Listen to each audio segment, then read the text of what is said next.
I've started recording.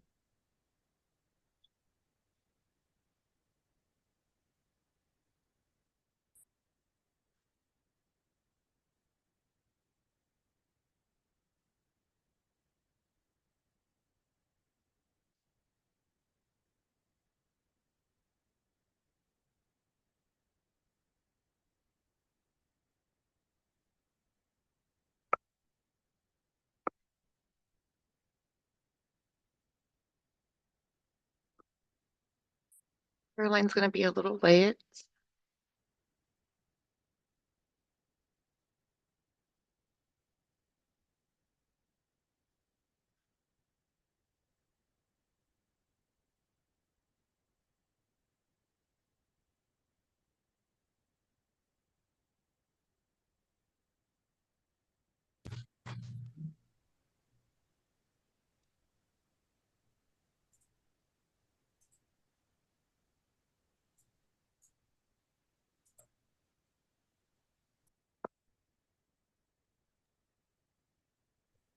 Sure. Hey, Hubert. Hey, how you doing? You know what? You know how I figure out how to get on my phone with this is doing the Siri. Siri. Not Siri, Oh, but it's not doing it because I would go to the to Google and it wouldn't let, but however, I figured out how to get on. So I'm here, but I got a 15-minute meeting that I'll have to step away from and do it, and then I'll come back on. sounds good. Thank Are we you. voting and stuff today? Yeah. Okay. All right. All right. So I'm here.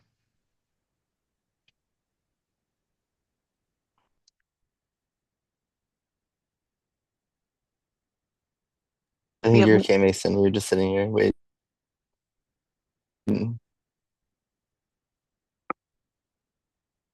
they're almost there.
Kathy, have you heard from anyone?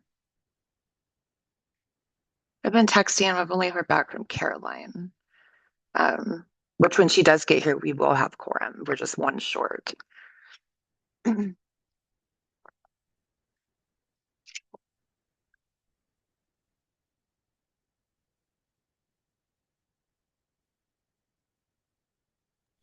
don't want to double text them. Yeah, I just didn't know if anyone had reached out to you. No, I have not gotten anything.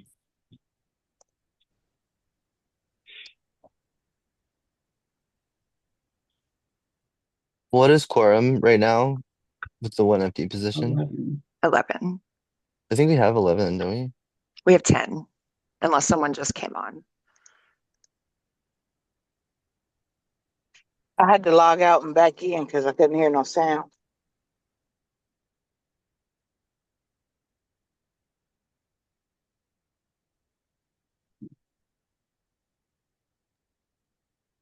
Did you get me, Carly? Can you hear me? Oh, yes, I'm sorry. Yes, I've got you. Okay.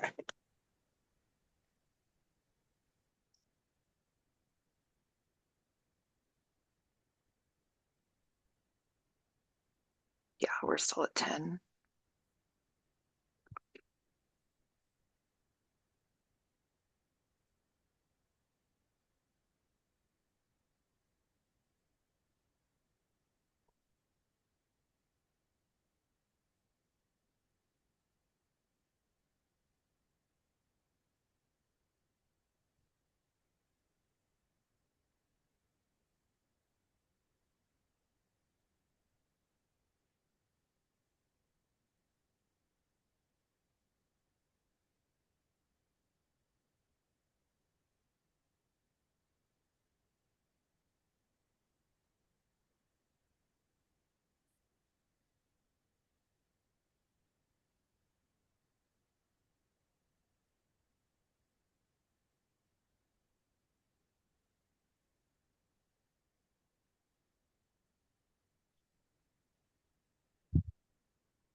There we go. All right, we are good to go. Good, good afternoon, everybody. My name's Abby Stamp. I'm the Executive Director for Measure 110 under the Behavioral Health Division of the Oregon Health Authority. And I'll be assisting, I think it's both Dharma and Zeb today, two of your three tri-chairs with facilitation for today's meeting. The Oversight and Accountability Council welcomes and encourages community input. Members of the public are invited to submit public comments or get on our interested parties email list by emailing oha.measure110@oha.oregon.gov. That email address and more information about the council can be found on the Measure 110 OAC website. OAC members have asked that the OHA and other staff who are present in the meeting space introduce themselves in the chat. Please share your role with the agency. And if you are a subject matter expert, gosh, I always stumble over this part. If you are a subject matter expert, your area of expertise, I'll now turn it over to Dharma, who will start today with our opening remarks. Thank you, Abby. Hi, folks. I'm Dharma Mirza, she, her pronouns. Tri-chair. I just want to go over our agenda for today.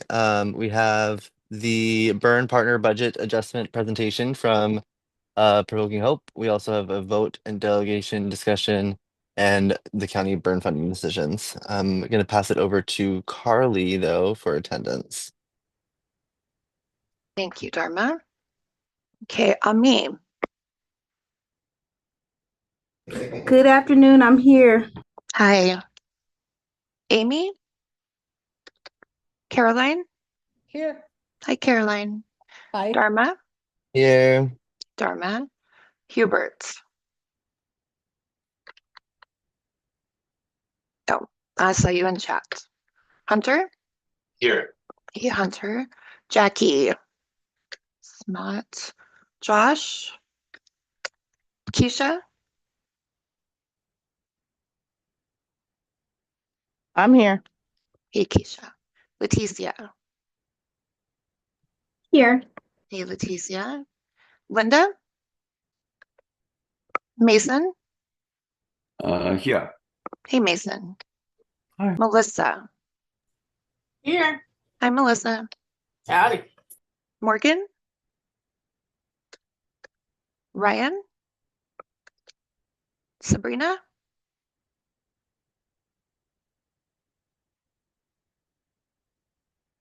Sabrina, if you can't unmute, you can put it in the chat if you need to. I do see that you're here. Zeb. I'm here. Hey, Zeb. Sam is not here. Is Annalise? No.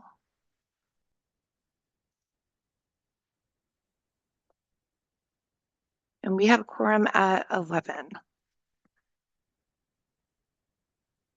Back to you, Dharma.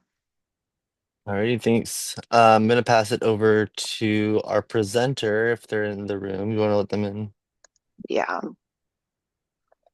It's one of our burn partners, y'all, folks. I think just to give some context to the newer folks too, whenever we make changes to our burn decisions, we've had the grant partners come in and present those changes that they want to propose to us, and then we vote on it. Just so you all know what's going on here. This is one of our burn partners who has some questions about some remaining funds.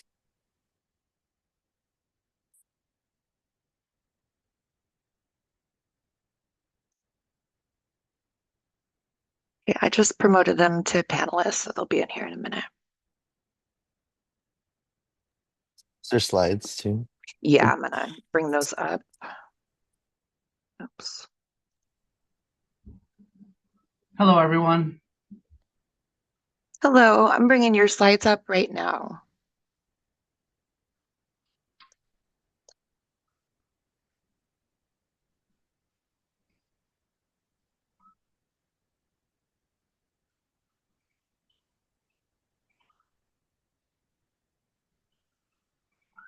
Can everyone see that?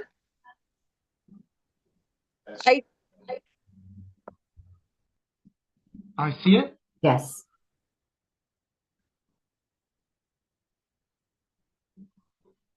Carly, do I just ask for next slide when I'm ready for that?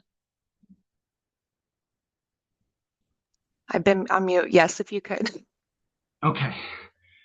Okay. Hello, I'm Christian. I am the CEO, the current acting CEO of Provoking Hope. Thanks for your time. Today, I'm presenting a funding adjustment request for Provoking Hope to ensure that Measure 110 funds serve the community effectively. Okay, next slide. Okay, so initially, $524,840.74 was allocated for 3.5 certified recovery mentor CRM positions at stabilization homes in Yamhill County. But Provoking Hope wasn't responsible for building these homes. The task went to Yamhill County Behavioral Health, which couldn't complete the project. So without a facility for CRMs, these funds could not be used as planned. Instead, they were left idle. We propose redirecting them to establish a central recovery hub for Provoking Hope to enhance sustainable, accessible recovery services. So this is a strategic pivot. Instead of leaving the funds unspent, we want to shift those to secure and enhance our own facility where we provide 24/7 crisis service, harm reduction, and peer mentorship. Okay, next slide. So we're already leasing this new building that we want to secure financing for to purchase. And since moving there, which is 118 Northeast 4th Street in downtown McMinnville, here is the impact just moving and leasing this new building has had in our area and for our organization. We are up 300% in peer encounters just since November, 90% increase in hot meals served because there's a professional kitchen in the building, expansion of 24/7 crisis response services, more space for that, more staff, dedicated spaces for peer mentorship and harm reduction, and the extra space to expand those services moving forward. Here's why the building matters. It's a centralized recovery hub, so all these services in one large sustainable location. It's financially sustainable. We shut down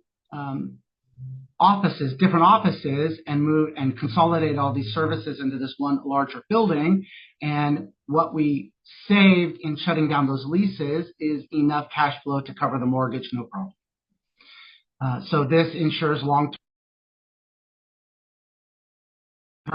service delivery. And next slide. So here is our budget adjustment breakdown for that amount that is sitting idle. Obviously, a down payment for the building, $250,254.74. That will secure the financing we need. Then the building, it does need some upgrades and some fixes. So ADA, mold, kitchen, bathroom for safety and accessibility improvements. We would like to get some cubicles and chairs. This ensures CRMs have a nice place to meet with peers in a more private setting in their meetings.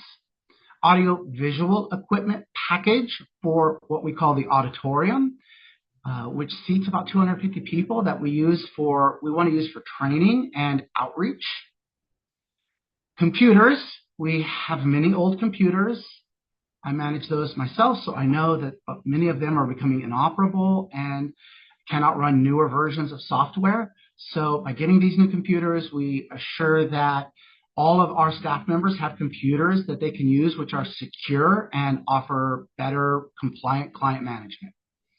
A security gate, that's pretty straightforward, protects the facility and staff. In addition to after hours and holiday CRM pay, this ensures that we've got enough money to cover all the 24/7 crisis support that we provide, totally free. And then the last one, which I've been told would be a slight point of contention, vehicles. We use these for client transport, for treatment and support. And then just one note about financial stability. Again, the lease savings from shutting down the other locations opens up enough cash flow to pay for the mortgage payment once we secure the financing. Okay, next slide. Okay, so there will be no service interruptions. So during the upgrades to the facility, and even the implementation of some of these other packages, like adding the computers or the audio-visual. So for the mold remediation, this can be done in sections. I've already worked that out with the contractors. So we'll do a little section at a time, and everything else will remain open. For the upgrades, we actually have a kitchen at our 10th Street building, which is one of the buildings that we didn't shut down. We shut down the other ones, but we kept this one because it's where we mainly do CRM services, or have our CRMs do their adminning. And it's got a kitchen, so we'll do lunches and stuff there and just bring them down to 4th Street. It's only a couple blocks away. For bathroom upgrades, we don't have gender-specific bathrooms. They're just bathrooms, and you get a key from the front desk, and you use the key to get into the bathroom and use it, and then bring the key back. So we'll just do one bathroom while the other is still accessible, and vice versa when the first one is complete. For lighting and audiovisual installation, that'll all happen on the weekend, so no interruption to service. Security gate, also no impact to internal services, will also happen on the weekend. So essentially, my point here is that we'll maintain full service capacity through all these renovations, upgrades, and changes. Okay, next slide.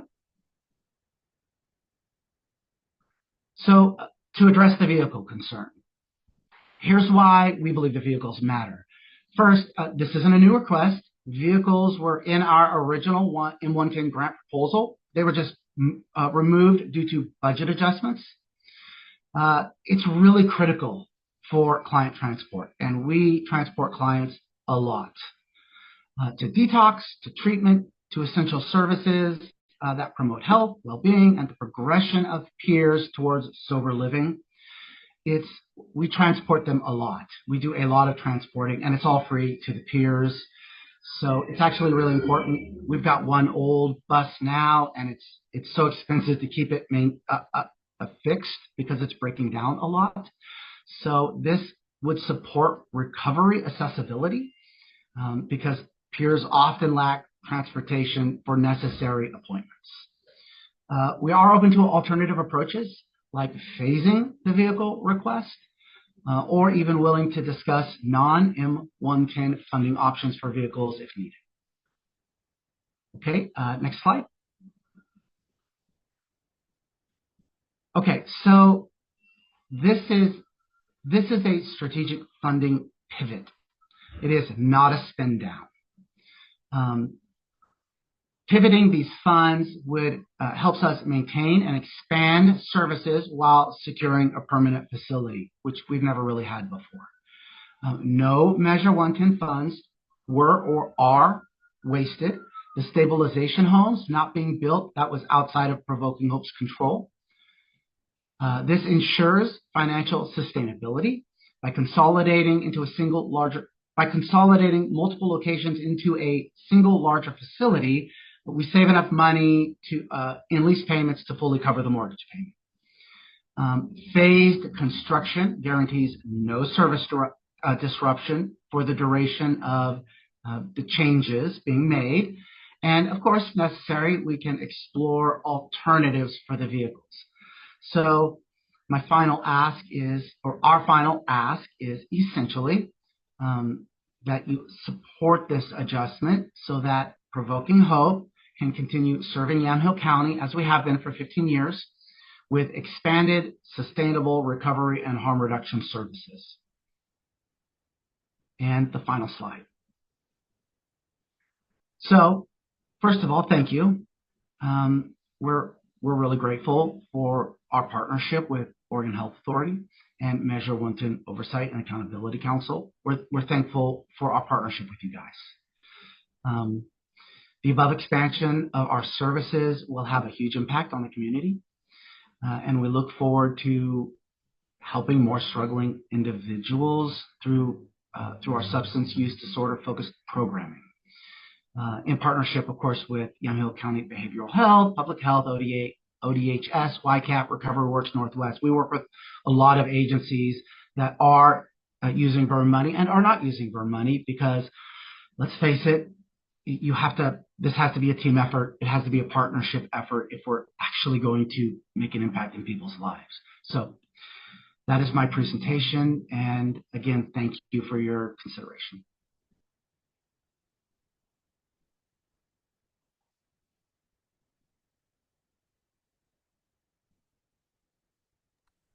Thank you. I think we have some questions.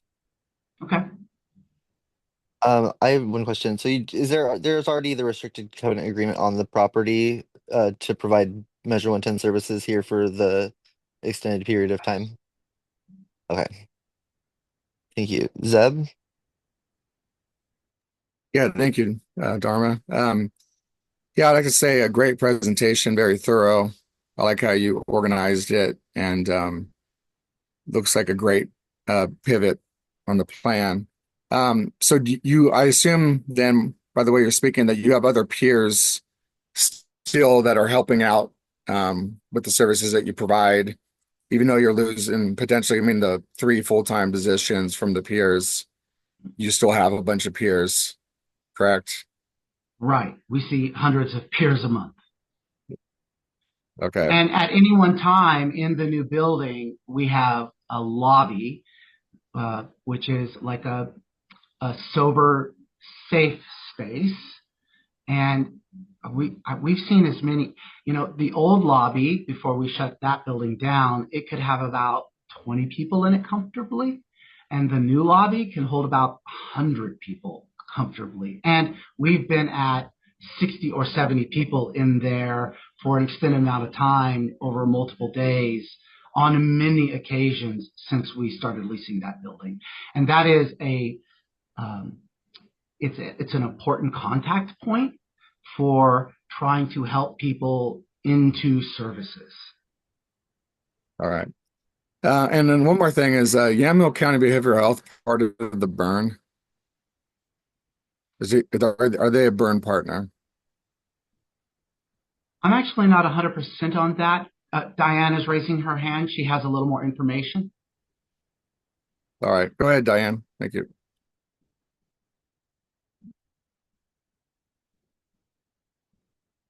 Diane is the president of Provoking Hope, by the way. And you're muted, Diane. Diane, you're muted.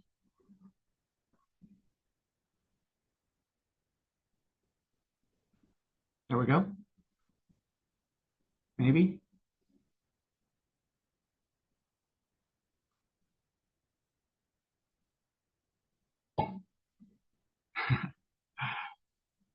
Are you having microphone troubles, perhaps?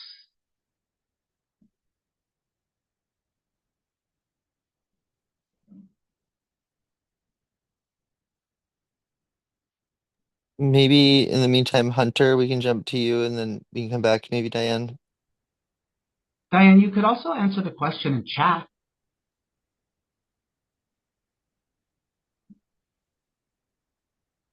Hey, Christian, I've got to echo what Zeb said. That was a really good presentation and really thorough. And I like that you knew the possible stipulations around vehicles and you addressed that.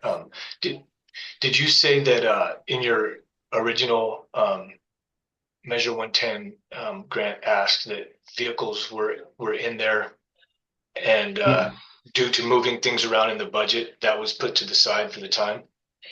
that is correct. Okay.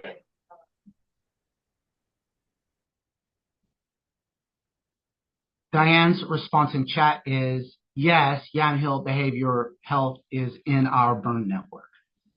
I'm not sure if they applied for this next round, but for the round that is currently getting ready to close, they are in the network.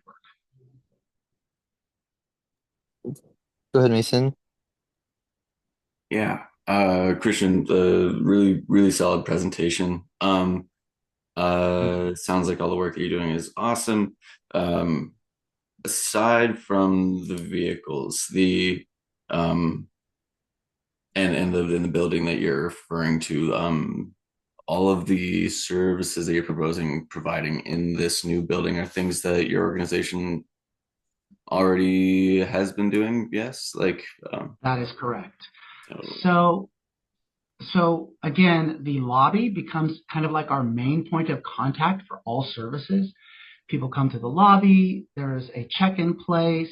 We bring in our harm reduction people there. So we work with a lot of people who are like raw off substance abuse or homeless, or even just coming over from, say, the jail, or we even have the hospital dropping people off to us now. So there's a lot of harm reduction happening there. But we also have CRMs, so certified recovery mentors, who are actually staffed there in the lobby 2 at a time, and they engage directly with those in the lobby. And then the lobby people that are in the lobby, they then go into an intake, which happens right there at the building, like in an office just off the lobby. And then, of course, the intake process gets them into our programs and our different services, like, Expert, or any of the different programs that our CRMs are working inside of, TTRS, the family program, et cetera, so on and so forth. Now, they won't always meet with the CRM at this building. So we kind of have a building that's specifically for peers to meet with CRMs after they go through this whole process. But they are spending a lot of time in this building because it's just a safe place where they can come and there's no stigma, and they can receive services, get hooked up with CRMs. We can refer them to other services, and other services are referring them to us. So much of the service commingles between this building and the dedicated peer meeting building. But yes, everything we're doing in our CRM with our CRMs is happening at both buildings pretty equally. rad, awesome. And just, I'm sorry, one more thing. Can you clarify when you say the harm reduction people come in? Like, what kind of harm reduction services are you providing out of the space? So if somebody comes into the lobby and they're not feeling well, or they're really upset, and it's clear they're they've got a substance inside them, harm reduction can come and help them, maybe take them to the hospital, Mm. or we get a lot of people that will come in with like minor wounds, and we have staff that are certified to kind of deal with very minor wounds. So all of that, plus also the harm reduction is well versed in, so it's not just always that, but sometimes people come into the lobby and they're high on meth, or they're high on fentanyl, and they're hurting themselves. And so our harm reduction CRMs are trained and certified in de-escalating. So they might help de-escalate. They might help figure out services that would help this person get sober, like going to a detox center, and then maybe work with them even through that to go from detox into treatment. And then from treatment back to us for wraparound services. And honestly, that is a pretty solid example of the sequence of how we do it. So we tend to get people in pretty raw. Right on. And Thank you. so their initial reach is with harm reduction. Then they'll go from harm reduction, say, into intake, then from intake to an assigned CRM, and then from there, yeah. Thank you so much. Caroline? Yeah, a really good presentation, is really good update on what's going on in Yamhill County. So thank you. I just, out of curiosity, you said there was a 300% increase. Can you kind of equate that to numbers? Because I don't know what was based on. So about how many, when you put that 300 increase, what are we talking about in terms of number of clients? That's like going from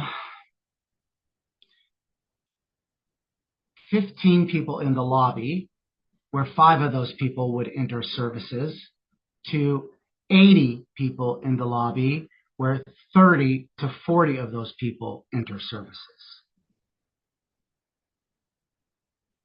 It has been dramatic, even a tad overwhelming.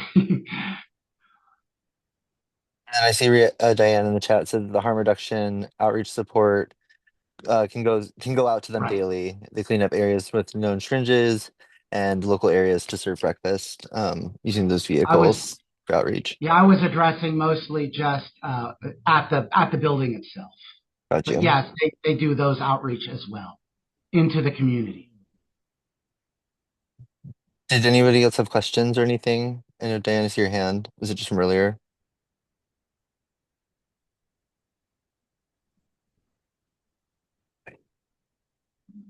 Then I think if there's no other questions, we might excuse our presenter for our vote. Thank you so much, Christian, for your time. Unless anyone has any other questions.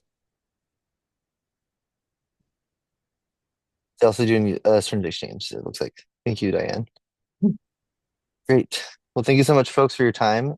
We are gonna excuse them for our vote and our discussion. Oh, what happened? I don't know either. Yeah, I don't know. I'll make a motion to approve the change. We need to call for conflicts before we Oh, start. okay. Silver complex, then I have no conflict. Does anybody have an actual or potential conflict of interest with Provoking Hope? Okay. Nope. there's a So, motion up on the slide now.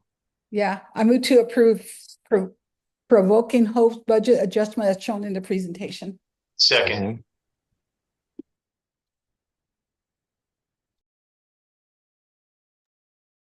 Okay. Ami, how do you vote? Yes. Amy? Amy, if you're not able to unmute, you can put it in the chat. I saw you were going to step away. Caroline? Yes. Dharma? Yes. Hubert? Yes. Hunter? Yes. Josh? Keisha? I abstained. I couldn't make out the conversation. Okay, thank you.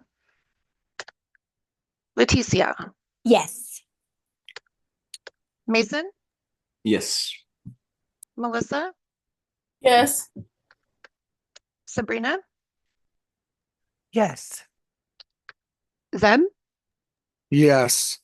and that passes with 9. Thank you. Up next, we're gonna pass it off to Zeb to talk about some of our process stuff. Delegation. Go ahead, Zeb. Thank you, Dharma.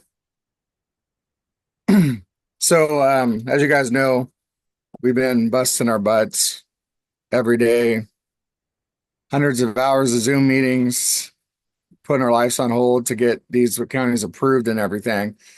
And now we still got a bunch of red tape stuff to go, right? So we've got almost all the counties approved, but OHA still needs to go out there and get contracts signed with these agencies.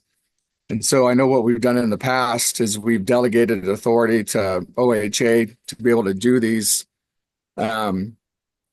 negotiations with our authority to execute it to our priorities. But sometimes there might need to be a minor adjustment here or there.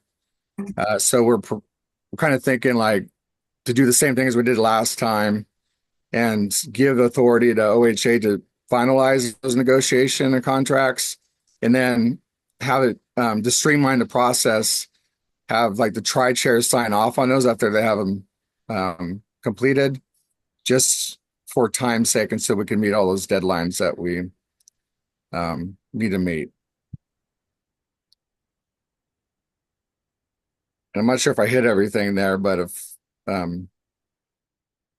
not sure what everybody's thoughts process on that are. Go ahead, Mason. And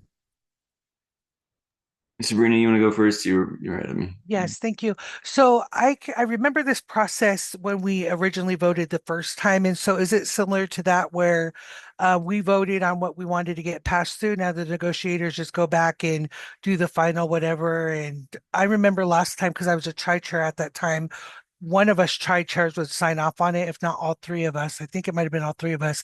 But anyway, nonetheless, then they'd go back through and then they would negotiate. Is that the process we're talking about right now?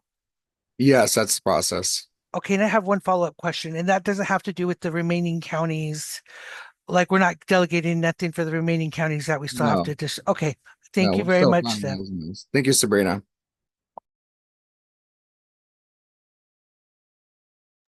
And then Mason, do you want to ask your question? No, that clarified all my stuff.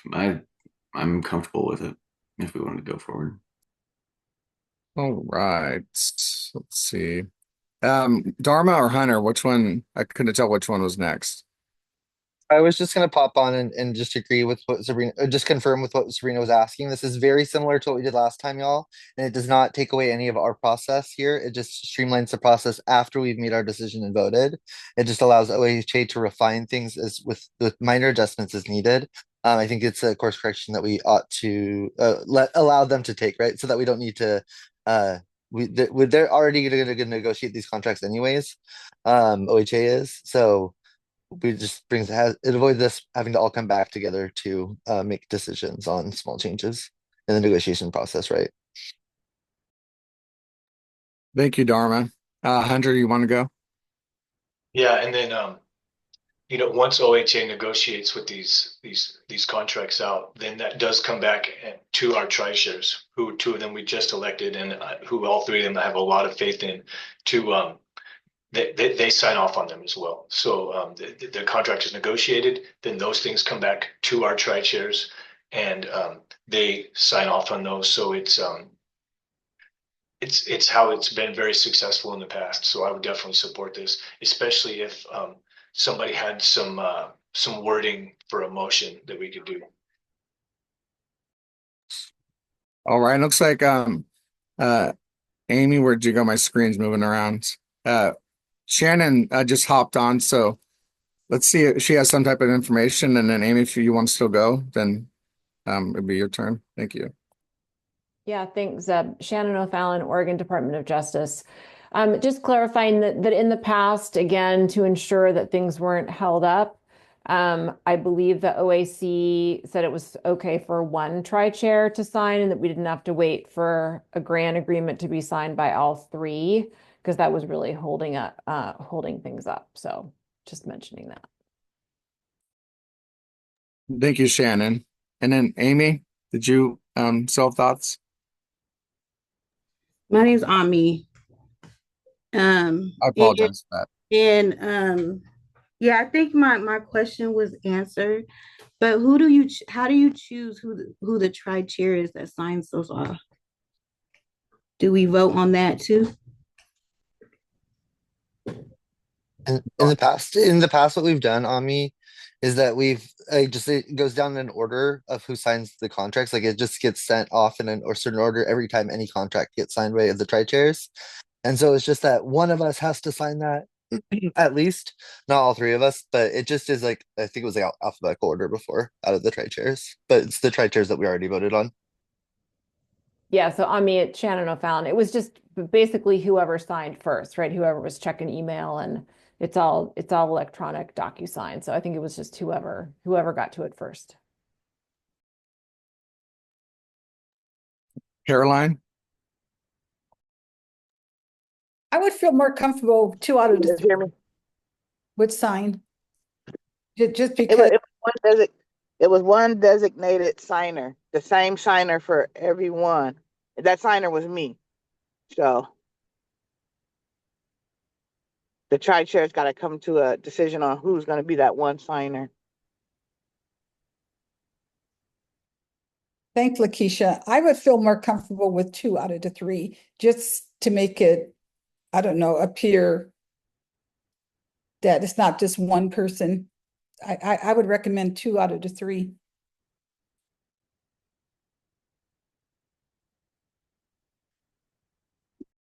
I think my concerns would be the same as Kathy's, that there might be a conflict of interest. And so I would worry about that, holding that process up and holding up the funds. But yeah. I hate to step in, but I know in the last time we had all three had to sign, and we came across a problem with a couple of them having a conflict of interest on specific grant agreements. So that's why we said to at least have one sign. I believe that's right, Shannon, is that?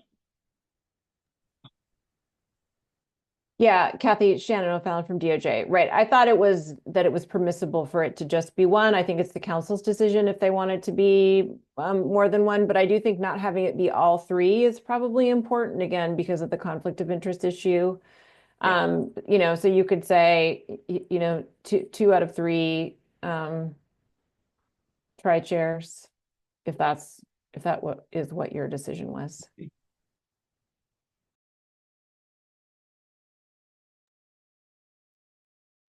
Sorry, my I'm trying to remember. I can't remember, but I don't remember running into the interest issue, because the decisions were already made. We were just like signing off. It was like we had no more power to do nothing or move nothing or suggest nothing. We were just signing off.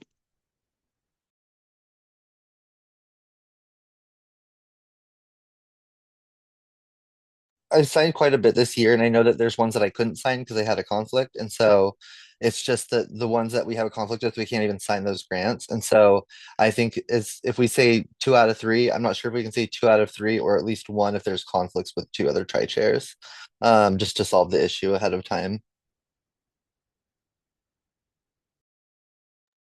Caroline, did you have some more thoughts? That's fine, as long as we move. I'm ready to put the potential motion that's on there. If I don't know if anyone else has their hands up.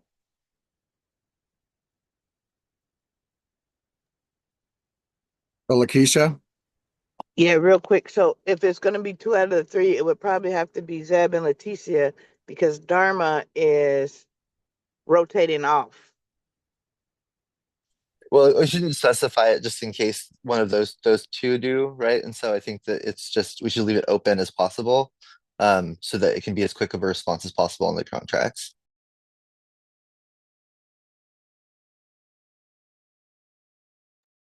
I will say this, that anytime that OHA sends me something that needs to be signed, I'll get on it immediately.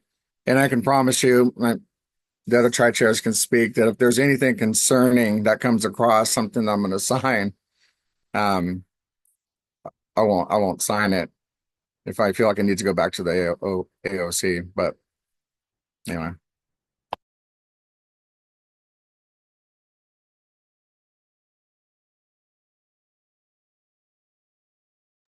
Hunter?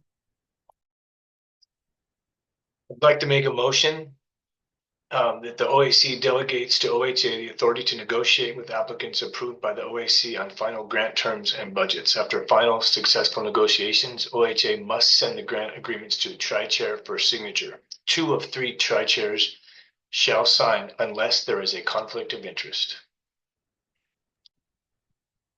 I second that motion.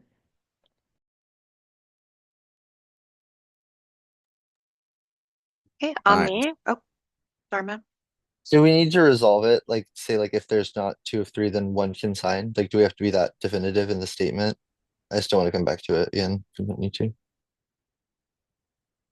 Yeah, I can make an amendment to that motion that if only 1 tri-chair is able to sign due to conflict of interest, that is fine.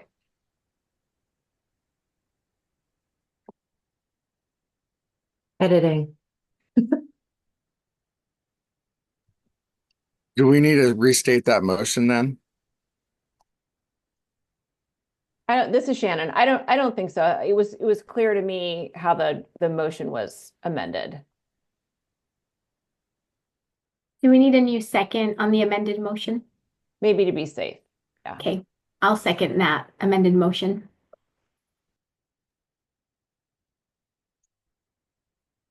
Okay, on me, how do you vote? Can y'all say the motion one more time? I kind of got distracted. The OAC delegates to OHA the authority to negotiate with applicants approved by the OAC on final grant terms and budgets. After final successful negotiations, OHA must send the grant agreements to tri-chair for signature. 2 of the 3 tri-chairs shall sign unless there is a conflict of interest. In that case, 1 tri-chair may sign. I vote yeah. Thank you. Amy? Caroline? Yes. Dharma? Yes. Hubert?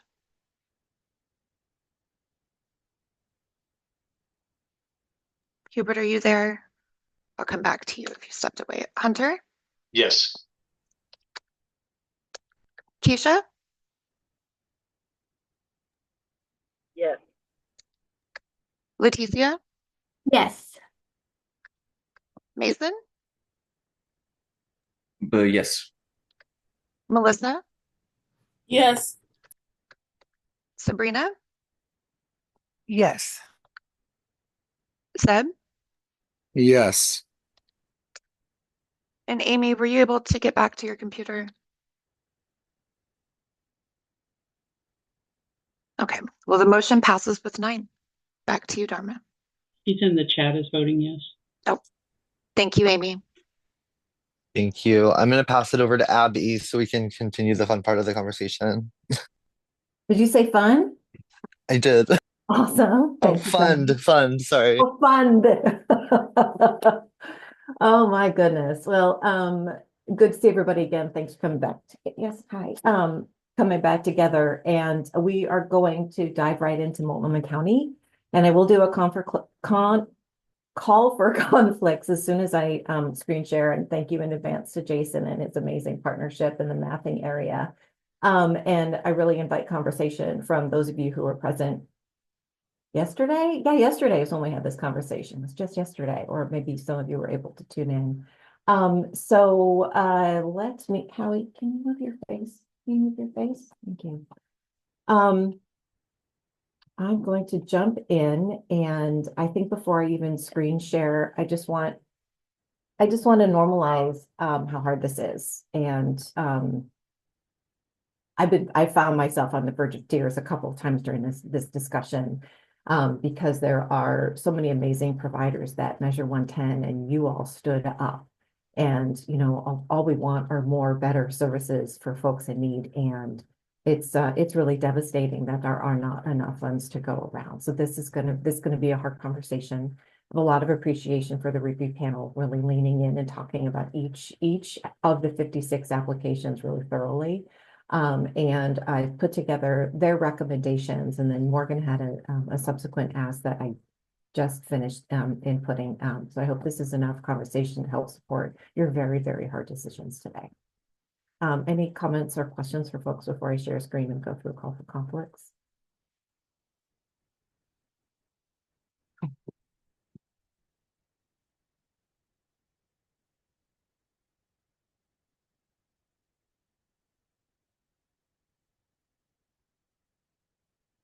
Looks like Keisha has a comment. Keisha? Declare a conflict. Is this Multnomah County, right? Yes, it is. Yeah, I have an actual conflict, but I work for the Miracles Club and I contract with Metro Plus. Thank you, Keisha and Ami. Yeah, I also want to do a comment first. I just want to thank everyone. I watched the previously recorded video of the review, and I understand how hard this work is. And thank you for considering, our target goal. And just remind people the importance of considering culturally specific, ran by culturally specific organizations. But yeah, I have a call for conflict. I've worked at a few of these organizations. Currently, I work at the Miracles Club, so I can't participate. Thank you. And for total transparency, I will run through all of the entities, and these are the organizations you will be discussing today, starting with African Refugee Immigrant Organization, Allied Health Services Tigard, or CIC Health, Arbor House Portland, Autistic Women and Non-Binary Network. It's the Haymarket Full Collective, Boulder Care, Bridges to Change, Cascades Project, Cascadia Behavioral Health Care, Central City Concern, CODA, Flora Health, Fresh Out Community-Based Reentry Program, Going Home 2, Haven Counseling Collective, Helping Hands Reentry Outreach Centers, Iron Tribe Network, Juntos Northwest, LifeWorks Northwest, Lutheran Community Services Northwest, Mental Health and Addiction Association of Oregon, Metro Plus Association of Addiction Peer Professionals, Miracles Club, Morrison Child and Family Services, Mountain View Recovery, doing business as Knapp Street Recovery, Multnomah County Health Department, Native American Rehabilitation Association of the Northwest, New Avenues for Youth, Northwest Family Services, Northwest Instituto Latino de Adicciones, Northwest Treatment, Oregon Change Clinic, Oregon Health and Science University, Oregon Recovers Outside In, Painted Horse, Pathfinders, Portland Health Action Team, Portland Street Medicine, Project Pathwork, Project Quest, Providence, Portland, Raphael House Recovery Works, Northwest, Southeast Works, So Faulty, The Fourth Dimension, Alana Club, Everly Project, Inside Alliance, Marie Ecke Institute, Transcending Hope, True Colors, Recovery Volunteers of America, West Coast Sober Housing, Women First Transition and Referral Center, and Yassine's Love. Any other conflicts of interest? Melissa? Question is, how would we define potential conflict of interest? How does that look?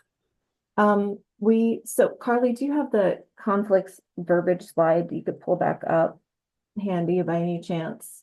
Yeah, it'll take me just a moment. Okay, and I know usually, Melissa, we refer people back to the ethics office to kind of unpack what all of that specifically means. That is not our area of expertise, but I'll make sure we give you all of the verbiage.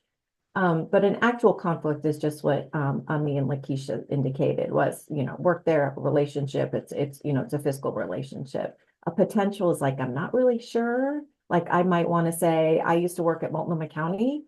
I don't anymore. I don't really have any, clear attachment to that organization, but that's something I would say to be transparent.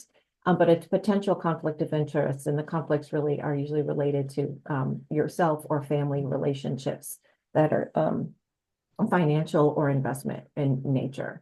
So, if you announce, thank you for this, Carly. So panel members or OAC members with an actual conflict cannot participate. In order to best protect your members, we'll be calling on conflicts before a matter on the agenda is discussed. The agenda day is proposing fund decisions for Multnomah County. So if you announce a potential conflict of interest, you must announce the nature of the conflict, and an actual conflict of interest, you must announce the nature of the conflict. And if there's an actual, we ask that you turn your camera off. For folks with a potential conflict, you can participate in the discussion and vote. And if we don't have quorum, then the actual conflict of interest folks have declared that are able to participate in roll call order in the vote. So that's what we have. That's what we've been advised to share. Anything else more specific, we'd refer you back to OGEC.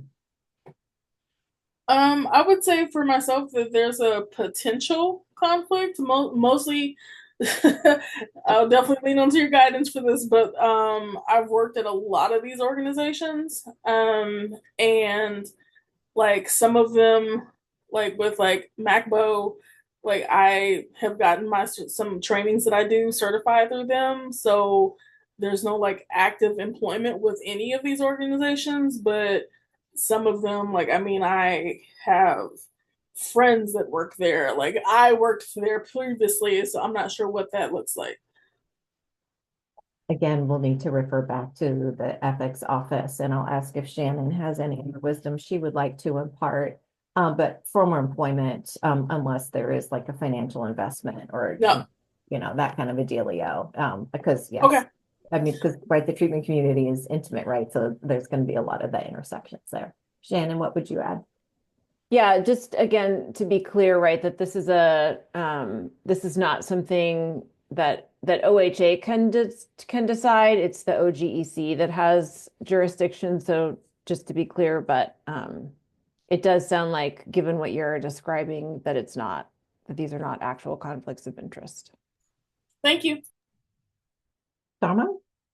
I just wanted to point out I might have like a perception or a perceived conflict of interest with Marie Equicenter and the Cascades project with some contracts that I had last year that are done. Thank you. And I think in these moments, it's, transparency and just sharing that is great. And it's, I don't want to use it's thoughtful. So, okay. Kathy, thanks for the resource. Melissa, your hand's still up. Did you have anything else? My apologies. No worries. Just didn't want to lose you. Okay. So as per usual, it's the same deal, different day. We've got the 4 charts. And so Multnomah County, the formula is $80.5 million, being an extra large county on the formula. It indicates a $5 million base for the county as a whole. And you will see that amount come in later as we deliberate the different reductions here. So as a reminder, the reviewers came together, and there were 2 reviewers for each application. And and these are the 6 service areas that each of the applicant applied for. So Abby, can you put that on the screen? Am I not sharing my screen? Well, it's not on mine. Well, that's not helpful at all. Sorry. Thanks, Caroline. There you go. All right. So green is both of the reviewers recommended funding that service area for that applicant. Blue is one of the 2 reviewers recommended funding, and orange is both said no, we wouldn't recommend that. And then you've got column J are the program costs. And you all have these applications. So if you want to like unpack, hopefully you've had a chance to take a look at every single one of them. So going down, so the organizations in orange are existing grantees today. New ones are not highlighted on the left. They just have a white background. You'll see these $16 here. Those are weird, funky things that the workbook actually did. And so really just look for the cells that actually have a blue, orange, or a green. If not, it's just the $16. Just don't worry about it. Doesn't matter. Okay.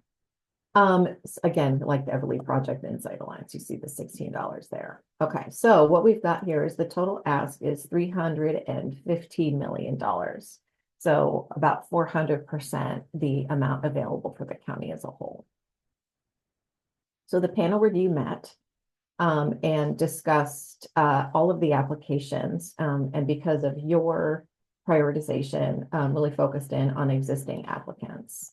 And the conversation was funding only the green service areas. So removing funding for both the blue and orange. So basically moving forward, the recommendation to you all to fund the service areas where there was consensus between both of the reviewers that said yes. And then the total asks from above were capped at 5 million. You see that here in column I. So this is not the total ask. This is just as high as it will go. We can go take a look at the larger ask if you'd like.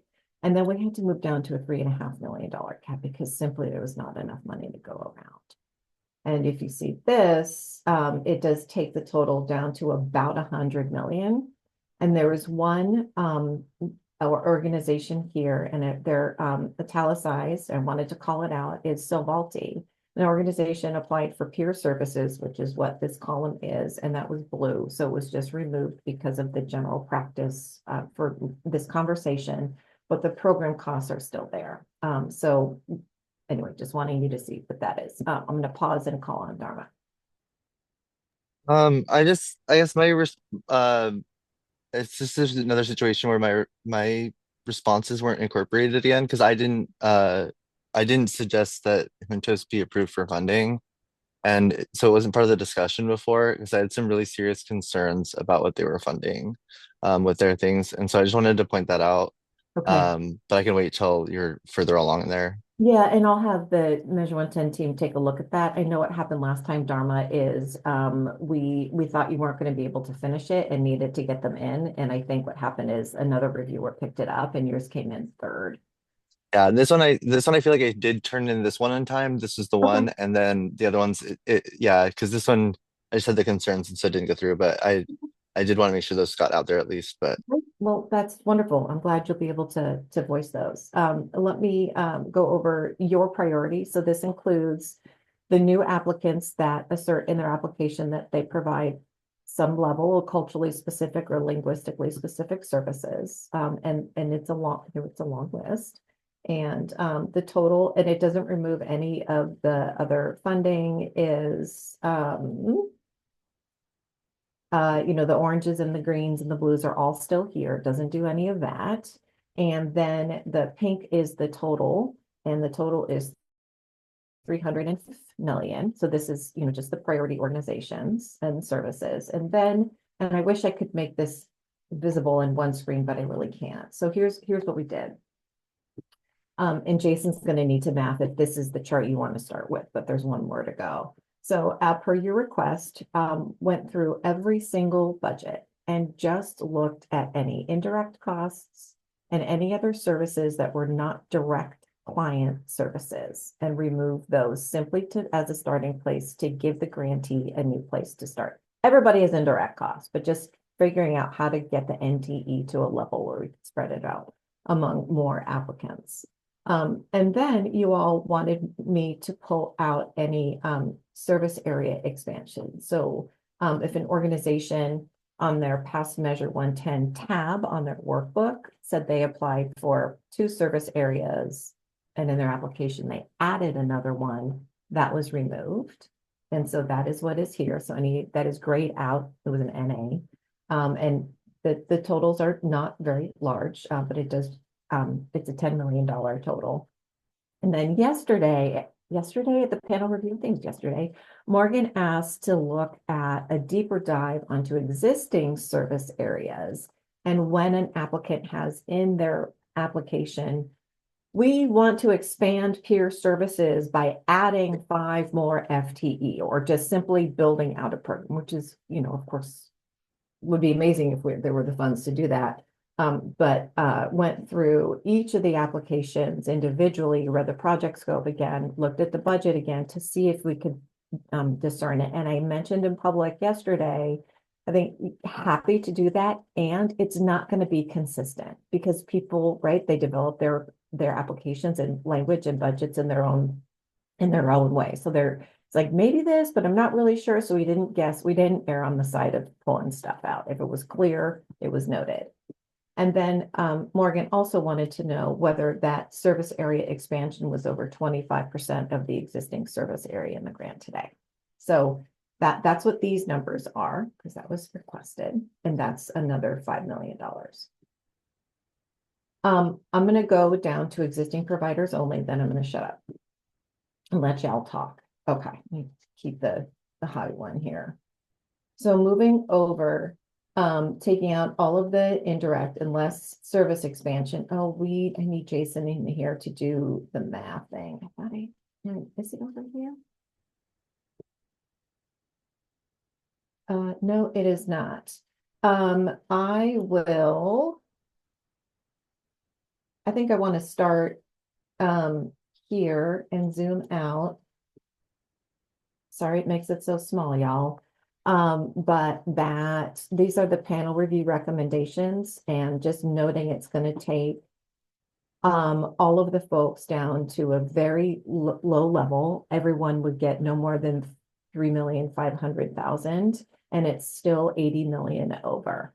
And I think I would love to hear from Zeb, Dharma, Keisha. I know Keisha. Oh, Keisha can't. Sorry, Keisha. Darn it. Who were there yesterday to contribute your thoughts, and then if Jason, you could help dive into some of the math. Oh, it's here. Sorry, the OAC priorities one. I just didn't scroll over far enough. I apologize. Let me go over this.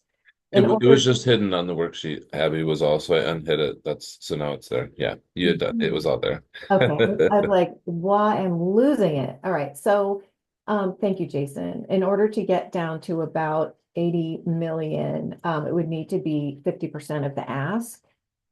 And here you've got the summary here of the percent of original. And Carly, were you able to send this workbook out to folks? Because I know we just discussed it yesterday. Yeah, they should have all the work. Oh, actually, the spreadsheet. Yeah, the Multnomah one, I don't think I did. I can right now. We just did it. I can send you the link. Do you need it? Please. Here you go. Coming your way. So this is where we're at. Where do you want to start your conversation? Hunter? Is there any way, for the sake of while we're doing this, so we can pin the provider to where when we slide back and forth and we look at their operating costs, that we can see who we're talking about? Yeah. I bet Jason's going to do that. Thank you, Jason. And quickly, I think, and the priorities one, you said it was still 80 million over.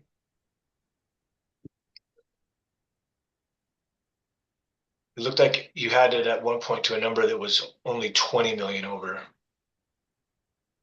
Yeah, so the OAC priorities total is 305 million. Getting it down to 81 million, which is with ish the cap, is 50% of all of the asks. I mean, it's all of the reductions plus an additional 50% off.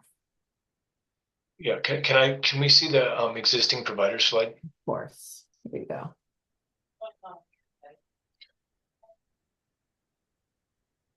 So existing providers, here's your key numbers down here. Yeah. So 70%. And then as usual, the main ask, the total NTE on each application is in pink to highlight it for you. So it would go from bridges to change would go from $12 million down to 3.5.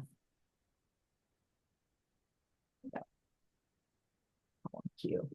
Yeah, this is tough. Can we slide down to the bottom of that so I can see the bottom of column Q? So it's still a few million over. Yeah. I mean, that's the column that's standing out to me so far, where we're keeping the burn intact, and like, are these heartbreaking cuts? Are these a lot of agencies that we stood up that like, if we stood them up, can we find a way to give them the absolute most that we can, which may mean that we're not introducing new providers, which means we're still keeping these services that we stood up for the last 3 years intact, and at least doing the work that they've been doing. But I'm interested to see what the council thinks about that. Mason? Right now I'm inclined to agree with Hunter, that is the column that looks most appealing. Something that Morgan brought up yesterday while I was watching the review panels that I thought was worthy of consideration was are there any current, because Q is still over. Q is right, yeah, by 3. Are there any current providers on that list who are um uh using burn funds for their deflection programs? I thought that was a really good point that Morgan brought up yesterday. So Multnomah County's, their application was to fund peers and other services at their deflection center, but they're not on this list because they're a new applicant. The other conversation that came up was around Volunteers of America, and I would encourage folks to reopen that application and take a peek. I read some of it out loud yesterday. I'm happy to pull it up again and do so, but it was my this is your decision, not mine. But what I would share in my recollection, what I said yesterday, is that there's a lot of collaboration going on with Volunteers of America, and it is not like a direct funding to the deflection center, but that there's potentially some overlap with either some justice partners, and services in that regard, but not a direct link. Dharma? Yeah, yeah. I guess I wanted to just voice some of my concerns then about Unta's still here because they're funding for housing, and it feels like the funding that's going into this application says that it's going for like an event that's going on as opposed to an actual housing program. There's like a lot of office supplies and different things on here that are not housing costs for this applicant specifically. And so I know that they're on their existing provider, culturally specific provider, but I don't think that these funds are getting spent on housing. And so from their application, it wasn't clear to me that it was going towards housing. And so I just wouldn't feel comfortable funding them. And who are you talking about, Dharma? Sorry. Juntos, Northwest.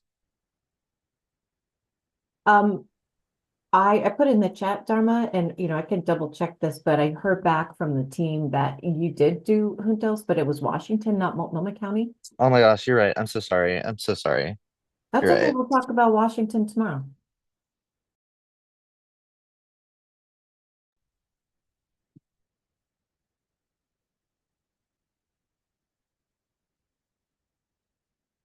Is there other math or formulas or variations you would like to see? Are there particular questions you have, Hunter? Well, I'm thinking to keep continuity of what our decisions and the way we've been looking at this. If Jason would like to do something for me, is I'd like to see what column Q would look like at whatever percentage we need to get. So how much are we over there? 3 million. So I mean, to be fair, we could either take that from certain service providers that I wasn't at the review panel, or we could decrease that to a percentage throughout everybody to get it fair. And I don't know if fair is the right word, but to get it even, But I'm interested in what members of the council who have been here longer than me have to say about that. In particular, Caroline or Zeb. Sorry to put you on the spot. What I will say is I'm trying to dig through these applications because I did note like there's one organization called African Refugee Immigrant, which had a really strong application that wasn't an existing provider. And I made some notes about looking at bridges to change. So anyway, just bear with me. You guys can keep talking. I'm trying to find some information here, but I'll hop back on. Thank you.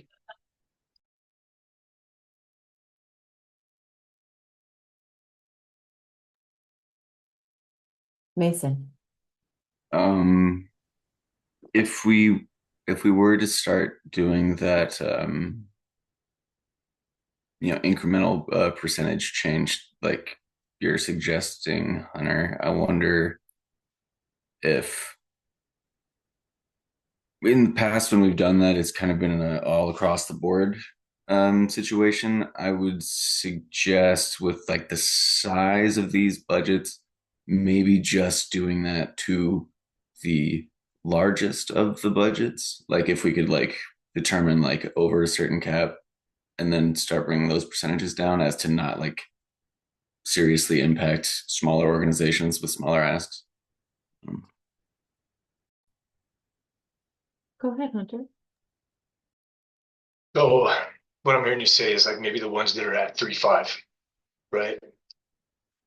Just taking that percentage away from 3.5, which I'm sure Jason loves for us to ask him to pick that apart inside.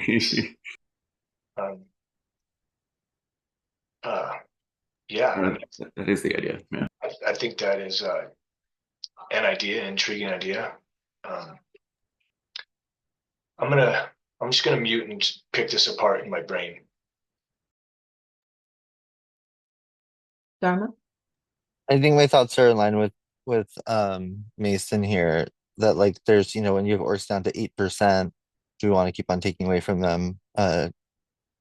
Or do we want to consider like a cap of like what's reasonable as, because like 8% feels like a very substantial reduction, y'all. I know that it's like not maybe for us to make that determination, but at some point I think that it doesn't feel very I don't know. There's like tough decisions, but that one's a lot. They're like some of these are really substantial, so I'm still concerned. But I don't know.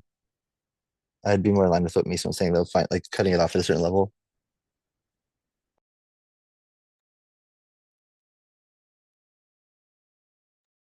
Yeah, I tend to agree with that.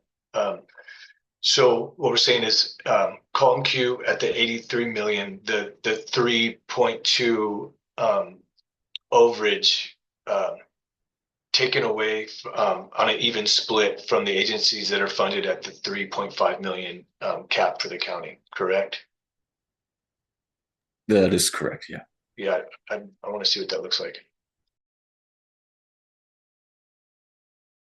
I'm moving my slider over so you can see kind of what the proposals include and how many service areas those organizations were hoping to accomplish. Now, I know that will be part of the negotiations, but as you think, it's part of your calculus.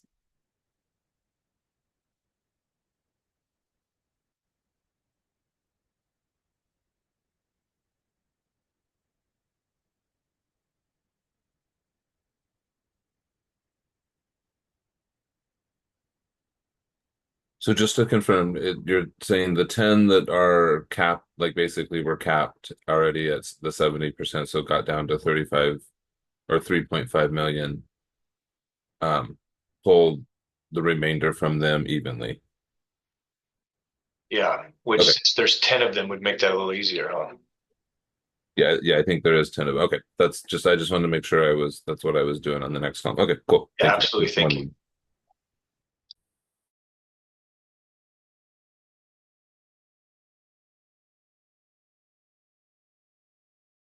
And then not to get, too ahead of the horse or the cart or whichever. But once we've gotten that number down from the organizations who have hit that cap, maybe we can look over those organizations, the ones that we're currently doing the math on, and determine, if any of them have like overlapping services, like which ones are like the most in line with council values that we've stated in the past. Like that feels like the next step to go once we're able to get at the level that we need to be.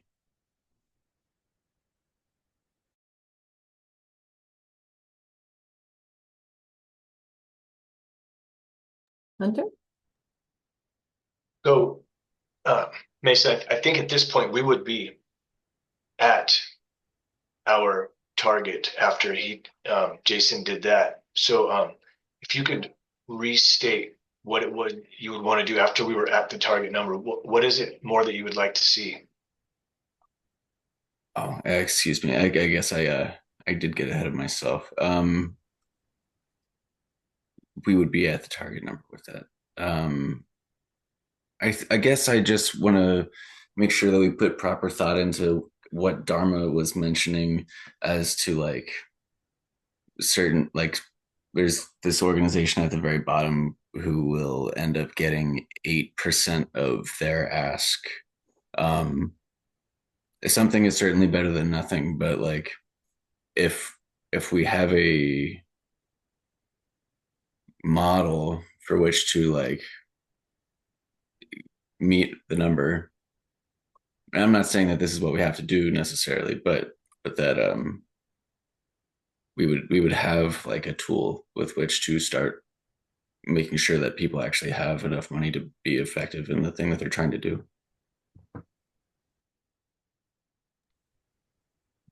I also read about us being sort of consistent in our decisions and making sure that like that because one of them has really strong consistency in like the percentage cut, even though they do feel very drastically small. They feel like it feels like a more consistent decision than this kind of individualized decision making though at the same time.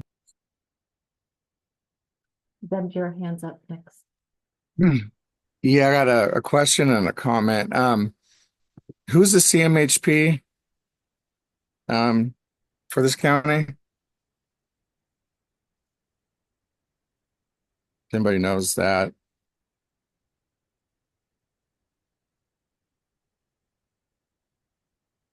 I believe it's the Multnomah County Health Department, but want Kathy to verify.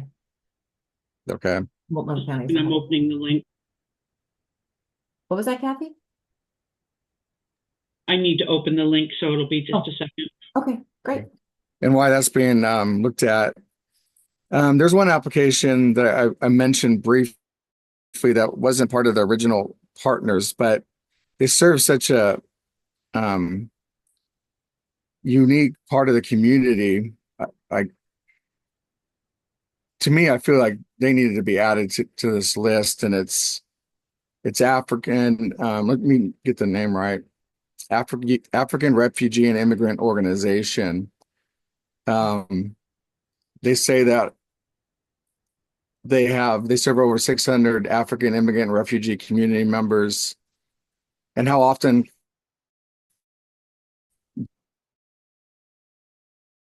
the African population is often Americans.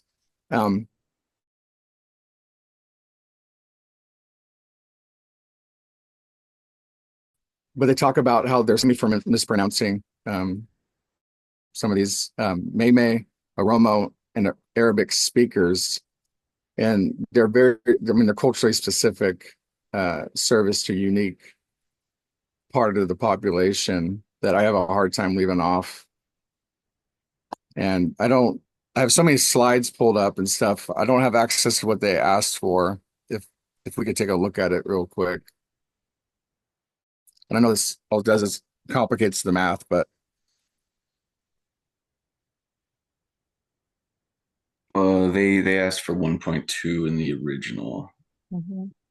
They're the row 11, 111 here. 400K for screening, 400K, 14 for peer support, and program costs are about the same. So yeah, go ahead and tell us about 1.2. I'd just like to make a note. I'd like to see them included, at least with the partial funding, into the formula. I'm sorry to complicate things, but I just feel like it'd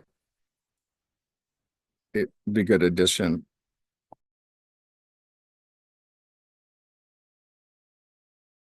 Dharma? Was the suggestion to take a reduction from the QMHP to add them in, Zeb? I'm just making sure I'm understanding. The QMHP is Multnomah County, and they're not part of this. Okay. Yeah. Thank Yeah, you. that Sorry. I was just checking to see if they were still in there. Obviously they're not. So I know we're squeezing every place so much, but it's also part of the population that's not getting the services they need. And I don't think will fully get the services they need if they're not funded. Is there any non-culturally specific service providers that were left in the array on the bottom?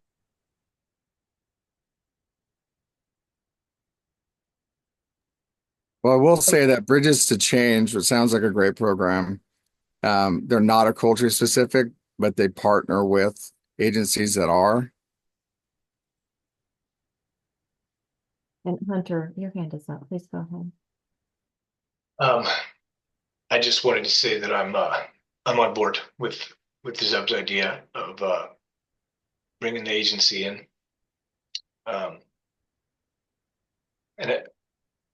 I think that if they could be brought in and the same type of less admin, all of those things added, I would not be opposed to that whatsoever.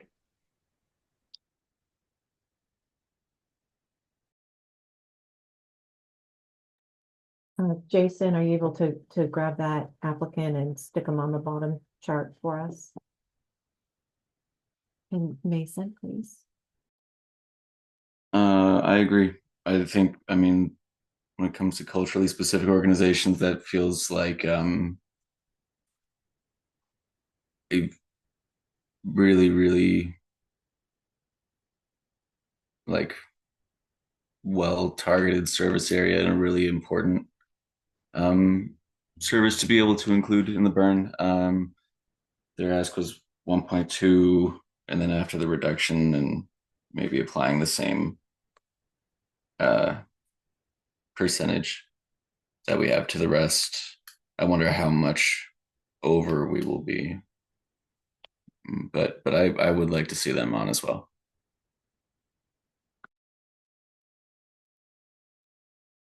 If I might take the opportunity to ask Kylie a favor.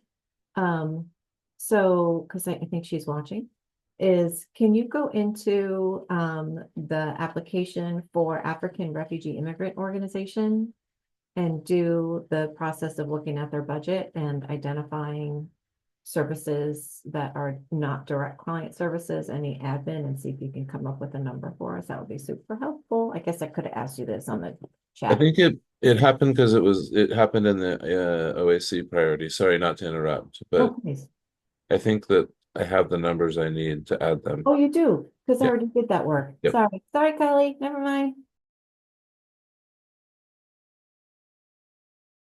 If I may, and then I think once we add that agency to the list, there would probably be that much of an overage if we add that to the numbers that we were already doing, and then we might have to just decrease all agencies at an even percentage until we get to the number, and then we may be where we need to be, and unfortunately, it could be very detrimental to some of these agencies. But I think that this goes along with our priorities and doing our absolute best to not break up these burns that we've stood up for the last 3 years. Dharma. Would folks feel comfortable taking the additional cuts from the non-culturally specific service providers? You got 3 nodding heads. Yeah, that seems Yes. reasonable. Anybody else? Okay. And I'm trying to pull up Providence's medical center application real quick.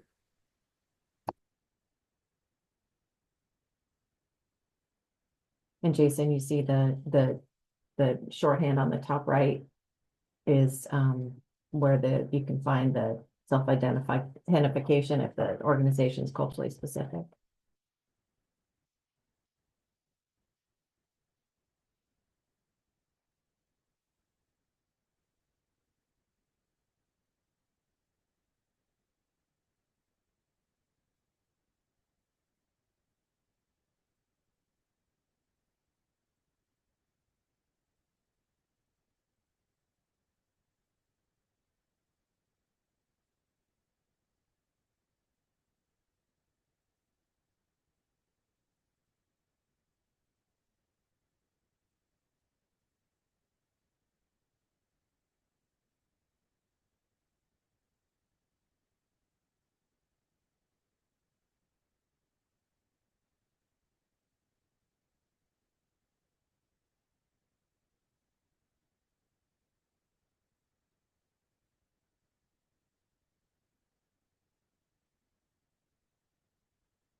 Deb, can I assist you with anything with the Providence application? Is there something specific you're looking for?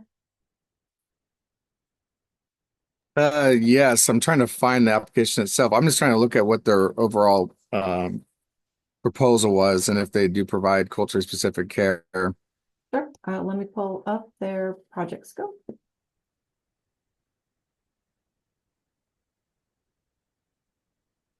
Question 7, which is the question about cultural and linguistic specific services. Providence, this is their answer. I'm reading it verbatim. Providence provides care that is responsive to diverse cultural health beliefs and practices, preferred languages, health literacy, and other communication needs. We will provide these services in the proposed activities. Staff experience. All peer support specialists have lived experience with addiction and possibly houselessness, mental health, and or incarceration. A quarter of BOB staff identifies as LGBTQIA2S+, 19% are bilingual, and 18% are members of BIPOC communities. We will provide culturally specific services to people of color who identify as LGBTQIA2S+ when they encounter those staff members who refer to our CBO partners.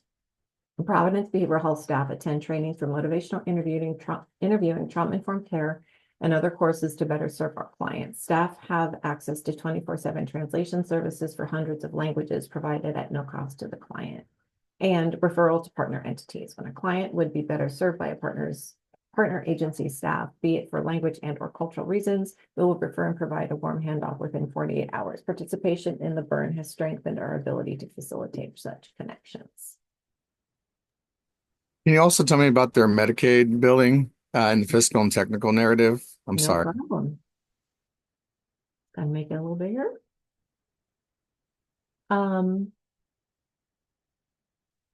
So Oregon, Providence Health provides services to all people regardless of access to payment or insurance at 8 hospitals and 90 clinics. We offer Oregon Health Plan enrollment assistance services. That said, we provide immediate access to substance use disorder, behavioral health, and medical services for those in need. As a nonprofit healthcare system, Providence is required under the Affordable Care Act to provide emergency health services and services of community benefit. Providence's mission is to, quote, steadfastly serve the poor and vulnerable, end quote. Creating low barrier access for those with the most need has been a cornerstone of Providence's approach across the Northwest for over 100 years. As a healthcare provider, Providence both A, offers services that are eligible for Medicaid or other health insurance reimbursement, and B, has the ability to bill Medicaid or health insurance across the state. Approximately 70% of our patients receive Medicaid or Medicare. Providence does not receive reimbursement or payment for the peer services covered in this application. Peer support specialists did not submit to insurance or receive any type of reimbursement. Providence's Better Outcomes Through Bridges, that's the BOB program or the BOB program, and Project Nurture do not bill services to Medicaid or insurance for their peer services. This allows us to provide outreach supplies directly to clients, which is disallowed under Medicaid regulations. And there's more about the emergency department. I'm happy to read that as well. Okay, so sounds like they have a good billing system there. I'd like to propose to take some out of their budget and also bridges the change to, and whatever that number is, to give the culturally specific provider funding. Hunter? I too would like to see what that looks like.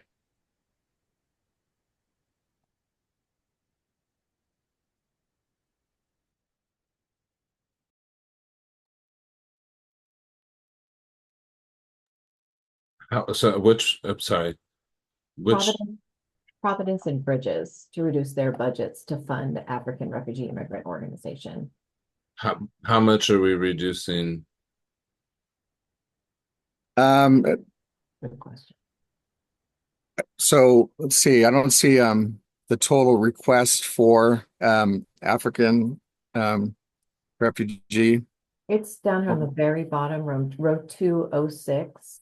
So their total original ask was 1.2, and then taking out the reductions of, any admin or overhead, indirect, and then doing the 70%, it gets down to, is it this one, Jason, here, S 206S 652? Yeah, and then so that's Working total. 53% of their original ask. Okay, I'd like to see 500,000 taken out of each of those other programs. And so we can fund African Refugee Immigrant Organization at a higher percentage because they do serve such a unique population that I don't feel is being represented.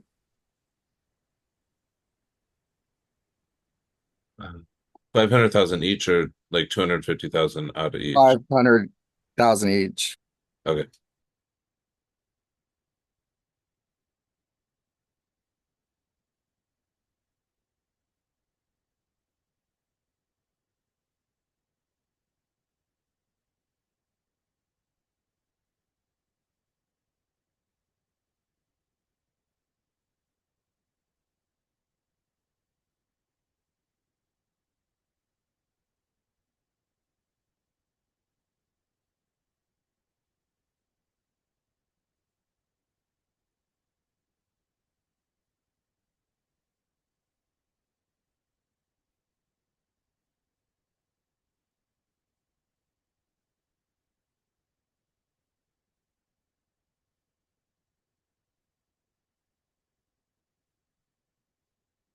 I guess we didn't need, like, we don't need $1 million to get them to their original full ask. They would be 100% funded at 1.2 million.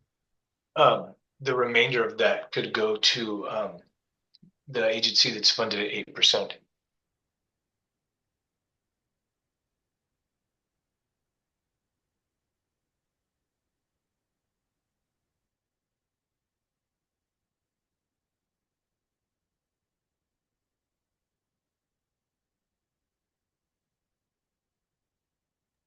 As long as other members of the council would be okay with that. I would. Anybody else have thoughts about this? Want to make sure that we have other voices coming in if they need to be. Okay, Sabrina. I just wanted to ask really quick. So is this the existing providers list?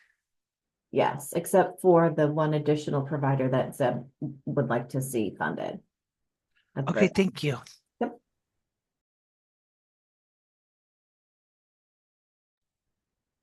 Hunter?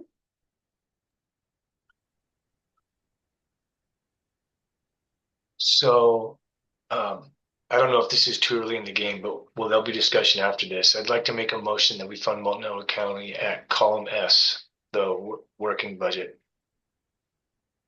Second. Hunter makes a motion to fund Multnomah County under the motion column S and the existing providers. Dharma seconds. Discussion?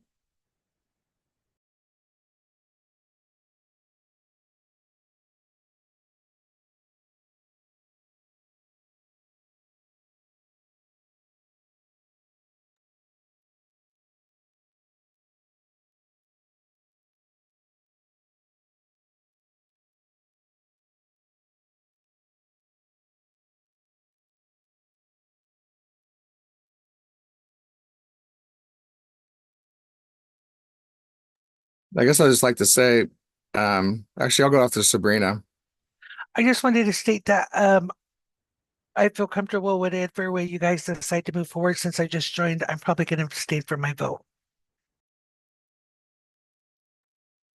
Thank you, Sabrina. I'd like to say, I mean, these are such tough choices, and this obviously shows the need for how important these funds are to the state of Oregon to provide access to care.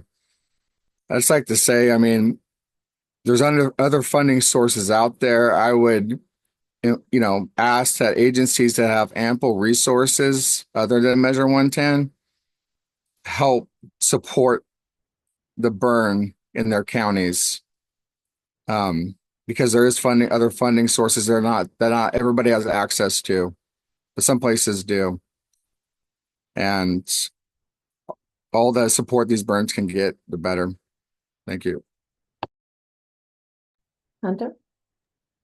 I think that's a really good point, Zeb. So I want to second it. in particular, these larger counties that have been getting voted on, but in all of the counties, if there is an agency that is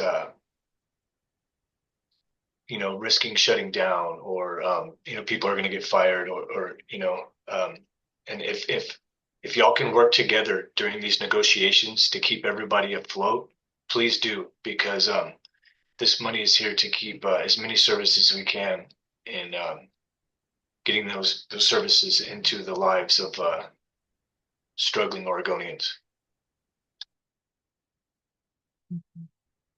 Any other comments or discussion before Carly does a roll call vote?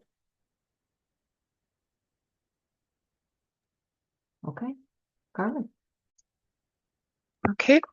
Me has a conflict. Amy, how do you vote? Yes. Caroline?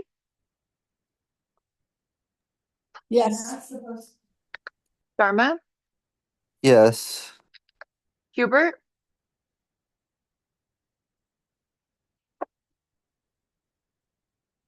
Hunter? Yes. Keisha? I'm sorry, she has a conflict. Leticia? Yes. Mason? Yes. Melissa? Yes. Sabrina? I abstain since I missed the discussion. Thank you. And Zeb? Yes. I'm voting yes too. This is Hubert. Oh, thank you, Hubert. I thought that you had stepped out. That passes with 8 counting Hubert's yes vote.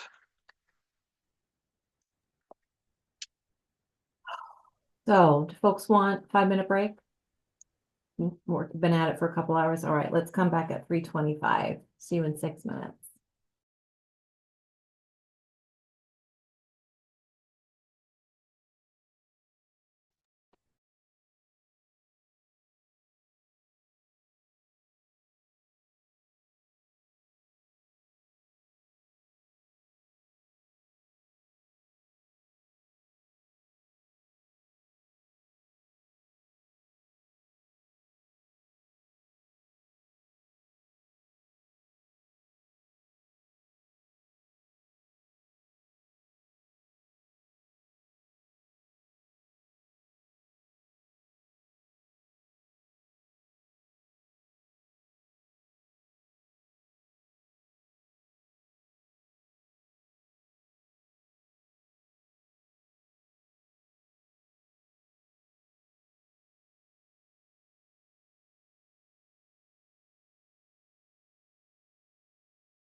How quickly 5 minutes goes.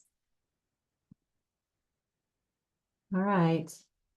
I love some cameras on or some thumbs up when everybody's back. Hi, Morgan.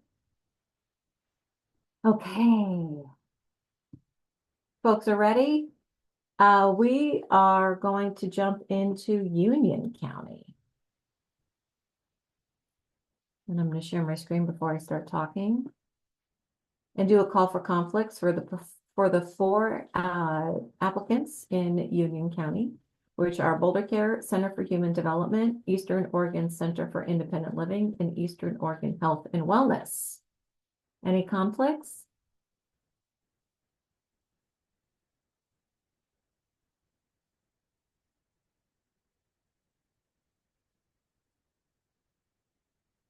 No conflicts. Okay. So here we are at our homepage. Oops. Union County formula is $3.8 million. It is a small county with a $2 million base. The two entities, Center for Human Development and Eastern Oregon Center for Independent Living, are existing grantees. The others are new. You will see the color coding of the orange, blue, and green as per usual. Here's, the panel review recommendations. Let me compare the two. Which is funding all three organizations that do in-person care, does not offer Boulder Care any remote funding for their telehealth work. And the total NTE request came right in at 3.8. And the proposal was to fund Center for Human Development at 1.3, OECIL at 1.25, and Eastern Oregon Health and Wellness at 1.25. So each organization took between a 40 and 60% hit on that. Looking at priorities, Boulder Care does assert they have some cultural language specificity in their application. So added them back in, and looking here at the grand totals back up to 8.99. And it would take going down below 70% to get down to the cap amount at the formula at 3.8, because this just brings us to 4.2. And then existing providers only, which would just be Center for Human Development and Eastern Oregon Center for Independent Living, or EOCIL, and at 70% of the total ask, able to get down to 2.8, less some other reductions. So that would be 1.4, 1.4, which is different than the panel review recommendations, which is a little a modest increase and does not include Eastern Oregon Health and Wellness. Hunter.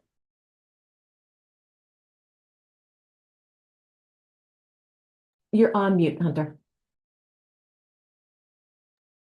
Sorry about that. Can we go down to the existing?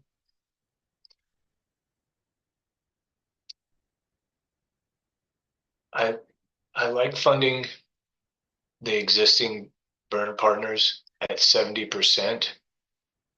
And then we still have $1 million left over, correct? At that point, that could be used to fund Eastern Oregon Health and Wellness. It's just an idea. I want to see what the rest of the council has to say.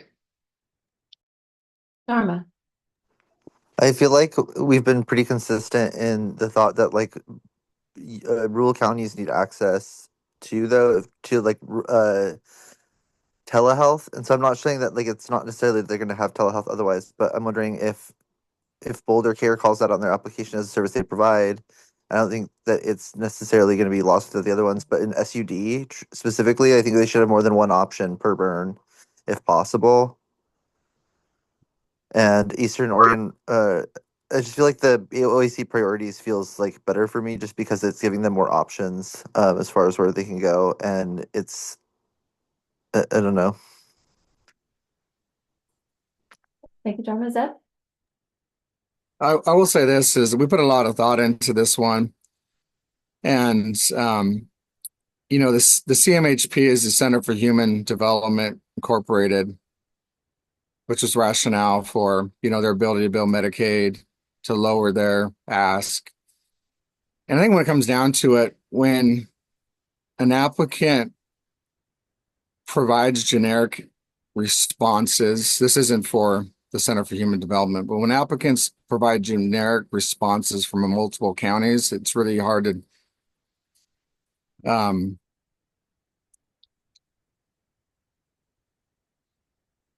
I, it doesn't feel right when their responses for each individual counties are the exact same when it comes down to it. So, I mean, anyway, I respect all you guys' opinion, but I will say we're pretty happy with the panel review recommendations, but I don't want that to sway anybody. Thank you. Thank you, Zeb. Keisha. Yeah, I was gonna say the same thing that Zeb said. We kind of took some time and thought to really come up with this recommendation. We did some work, some toggling numbers to get it right to formula. So just a point of information. Thank you, Keisha. Hunter? With information, with that information from senior members of the OAC, I would definitely be not opposed to going forward with the panel review recommendations if the rest of the council saw fit.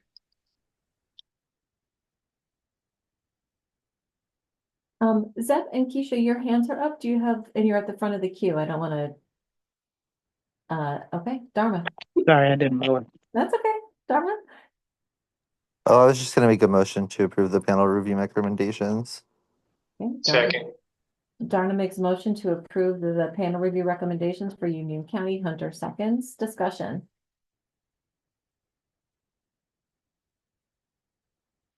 Sabrina. I'm just taking a look really quick to see the differences in the slides really fast before I come up with the decision. Absolutely.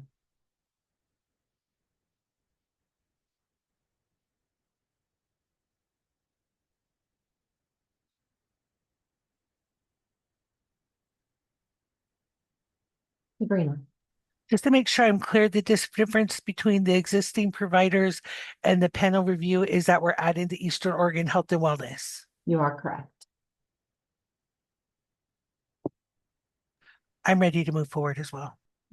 Any other discussion or questions? Okay, Carly. On me, how do you vote? Sorry, can you, yes, yes. Thank you. Sorry.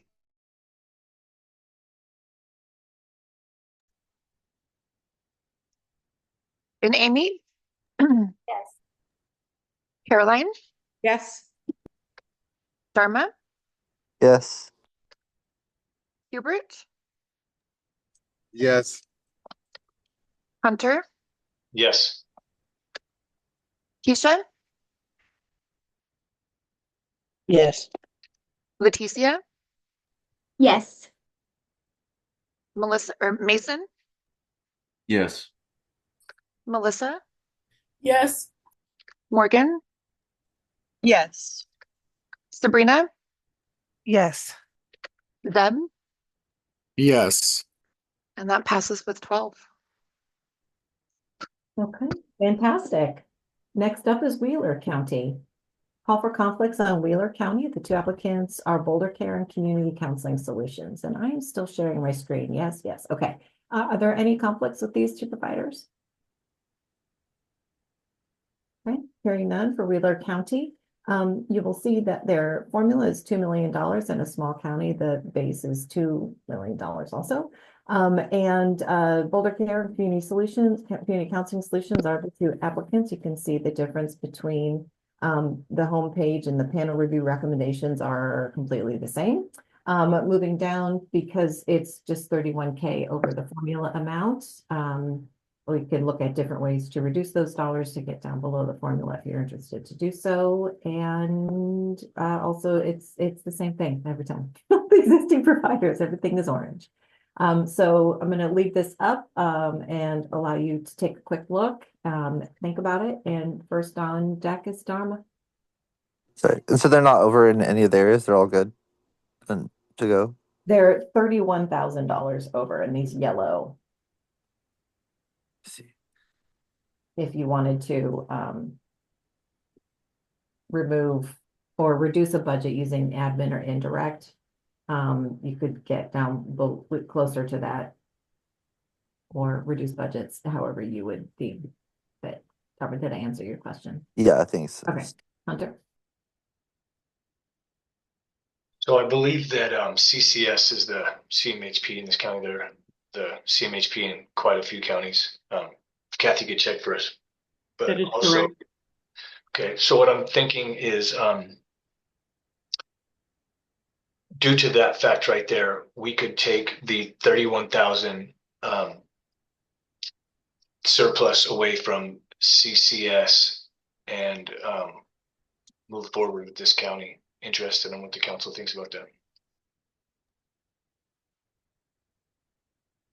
Deb gives a thumbs up. Mason has their hand up. Go ahead, Mason. I'm just going to agree on that. I'd be ready to move forward with that.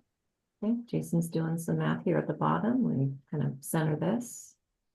Here in column L, like Larry. Hunter? I'd like to make a motion that we fund, I want to say this is Wheeler County and column L.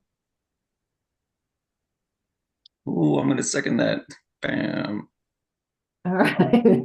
Hunter moves to fund Wheeler County in column L at the dollar amounts indicated under motion. And Mason seconds. Discussion. Looks good to me. Hey, Carly. Okay, Ami, how do you vote?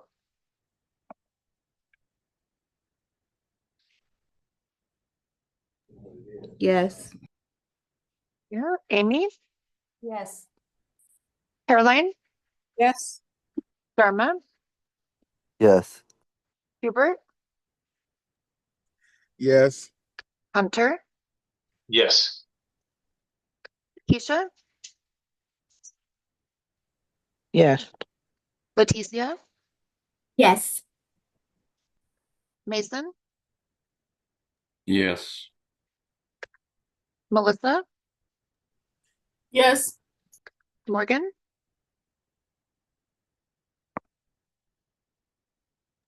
Yes.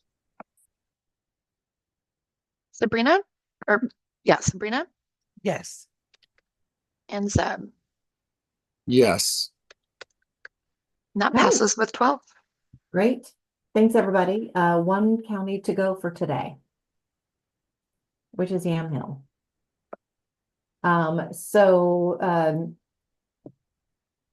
Yamhill County, the applicants are Boulder Care, Encompass, Lutheran Community Services Northwest, Providence Newburgh Medical Center, Provoking Hope, doing business as Yamhill Valley Treatment, Recovery Works Northwest, Virginia Garcia Memorial Health Center, Yamhill Community Action Partnership, and Yamhill County Health and Human Services. Okay. Any actual or potential conflicts of interest?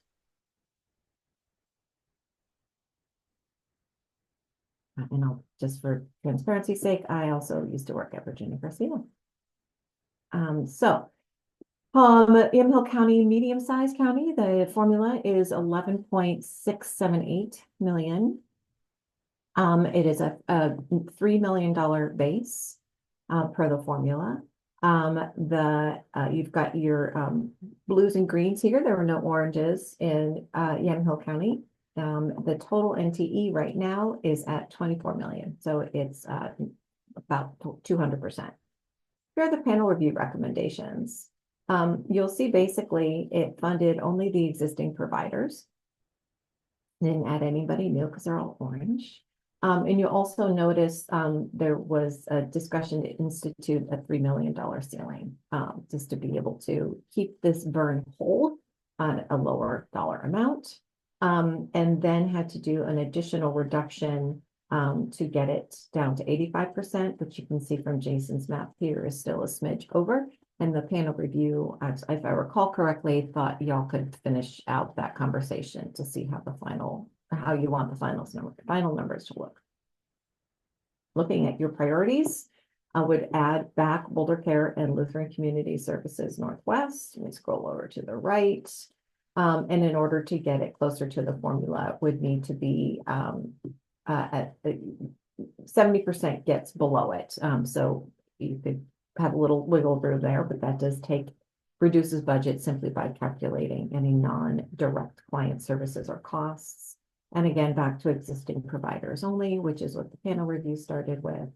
That brings the total NTE to $22 million, and the reductions you've asked us to quantify for you gets it similarly. But the numbers decrease quite a bit, giving folks anywhere from 34 to 60% of their ask, and there is some wiggle room being under the formula. That is your presentation for Yamhill. Going to Hunter. So the panel review recommendations are the same as the existing providers? Yes, but the calculus of how they made the budget recommendations just is that different approach. Is anybody from this that reviewed this county on the OAC today? Anybody here that did this county?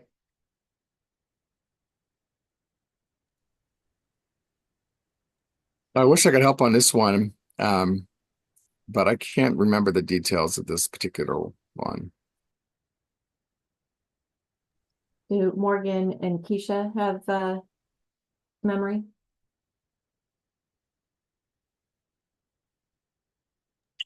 I don't think I was, they all blur together so bad, but I don't think so.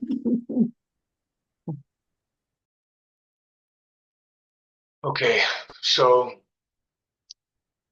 at the panel review recommendations, I think it's column M, we're still 2.2 over. We got to get that number down. I'm thinking it could be a percentage thing again, like we have been doing. Interested in seeing what other members of the council think about that. Mason?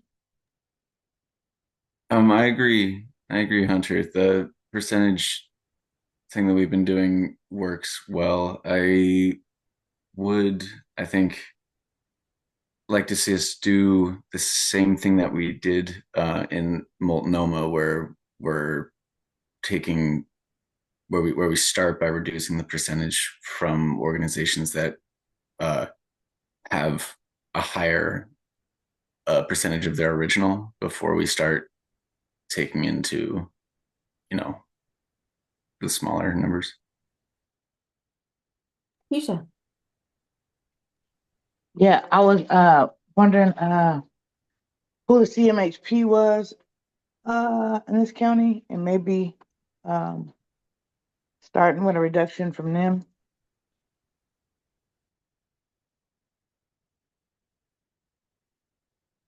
Yeah, my question really quick is it says Yamhill County Mental Health Program, and then we have Yamhill County Health and Human Services, and are they one and the same in a different entity of? Is what I'm wondering. That's exactly this part of the conversation. I remember Sam Byers was present at that review panel, and she indicated that as far as her understanding is that Yamhill County Health and Human Services is the umbrella organization, and then mental health functions within that in terms of, departments and divisions. Zeb? Yeah, I was just going to echo what Lakeisha said about taking some from the CMHP, but also being aware of the SUD components. And I'm sure it could be because Recovery Works Northwest might put some of their budget for SUD into a different category. I don't know if anybody has that information. I just want to make sure that the SUD is adequately covered though, too. I'll pull up their application and look at their program costs and their budget. Hunter? Okay, so I'm just thinking of playing with numbers here. If we have 2.2 over, Yamhill County is at 51% of their budget with 2.5. If we took somewhere around like 750,000 to $1 million from them, which would be like a major hit. It would leave them with half of what they've got left at half right now. And then the other 1.2 could be evenly distributed amongst the other agencies, depending on how much they're getting. I hope that was able to be followed. I'm sorry, how much did you say to take from? My initial thought was $1 million, and then looking at their budget, that's how much they have slated just for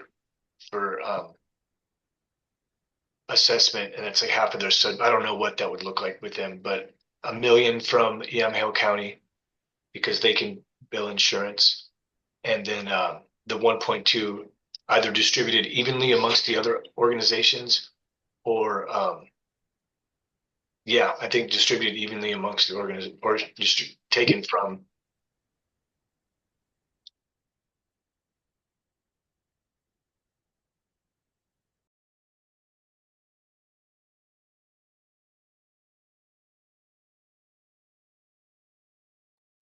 And is always interested in what other council members have to or think about that idea. I could go along with that for sure.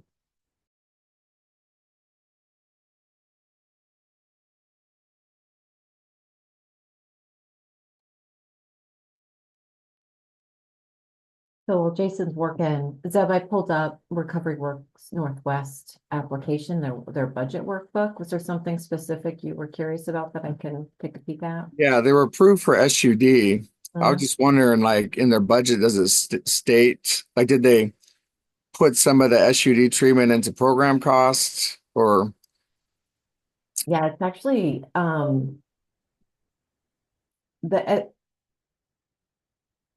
no.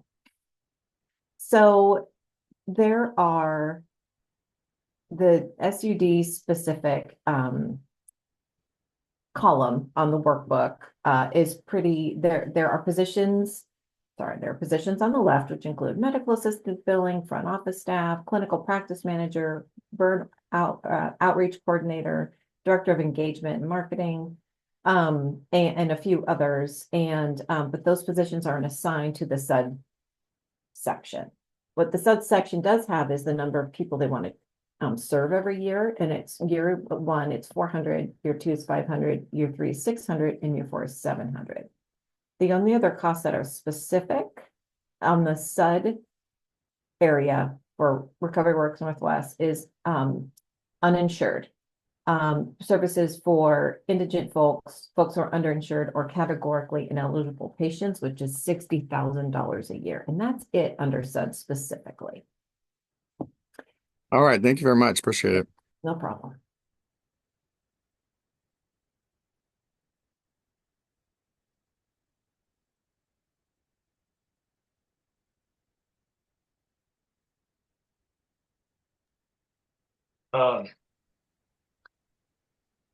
I'd like to make a motion that we fund the panel review recommendations for Yamhill County under column M. Sorry, under column O. I second. Okay, Hunter makes a motion to fund Yamhill County. The panel review recommendations under column O, motion, and Zeb seconds. I think that was it. Yeah. Any discussion?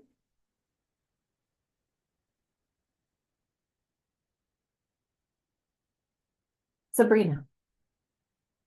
Yes, and so is the panel review recommendations, can you scroll down to the existing providers, please? And did I hear you say that, I'm hoping this is the same slide, they're exactly the same providers, just how we came up to the formula is different, and then that's the formula that Hunter just presented? Okay, I just want to make sure I'm good to move forward as well. Wonderful. Any other discussion?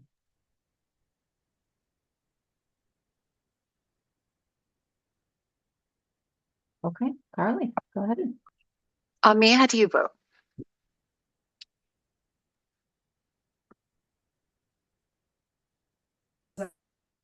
Yes. Thank you. Amy? Yes. Caroline?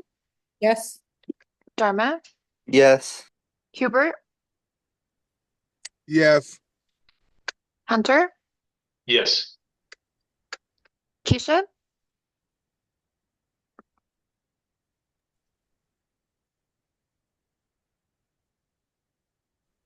Keisha, you can drop it in the chat if you can't unmute. Leticia? Yes. Mason? Yes. Melissa, Yes. Morgan, Yes. Sabrina, Yes. Zeb, Yes. and Keisha, are you there? I'm here. What was your vote? I'm sorry.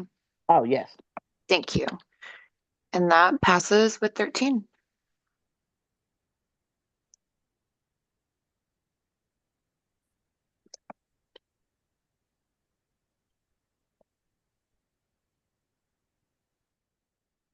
Yes, fist pump, Caroline, absolutely. You have one county to go and the panel review isn't even done with it yet. So the panel review is going to meet tomorrow morning. There are many applicants for Washington County, and I think we have 7 left to discuss and then go into the full conversation. And if I don't even know what to say because I don't want to jinx it, but my assumption, my belief, I assert that y'all can meet tomorrow afternoon and that will be it. I won't have to meet tomorrow night. Assuming there's quorum and there's no, there's no other discussion needed. So many congratulations for voting on 35 counties. Sabrina? I just wanted to say congratulations to all of the council members and the new tri-chairs for the way they conducted the meeting today. I am not going to be here or at work tomorrow, but if you guys do need quorum, I could join from my phone. I just need a Zoom link sent there if needed. And thank you guys for all your hard work. Awesome. Thanks for letting us know, Sabrina. That's super helpful. Dharma? Yeah, I just wanted to take a moment to just really call out to our our policymakers in the state to really fund Measure 110 services and the DTSRF as much as you can, y'all, because this is so important. And to folks listening, to contact your representatives and your legislators in your area to get them to increase our funding for Measure 110, because even though we're not overseeing the screening process or whatever for the courts anymore. This is an important funding stream, and it's vital that we have funding, right? We can't make the changes that folks wanted to see for Measure 110 if we continually cut the funding to these programs, then have to make these austere decisions that leave us in an impossible kind of situations on how we're going to fund these organizations that you asked us to step up, that this legislature and the people have asked us to fund. So I just wanted to say that it's so important. Dharma. Deb? Thank you, Dharma, for that. So important. Thank you for saying those words. And thank you for Sabrina. And we're so close. I'm almost going to get my life back here pretty soon. I can't wait. My family's been waiting for me for a while. And people at work don't know who I am anymore. So thank you guys for everything. Caroline?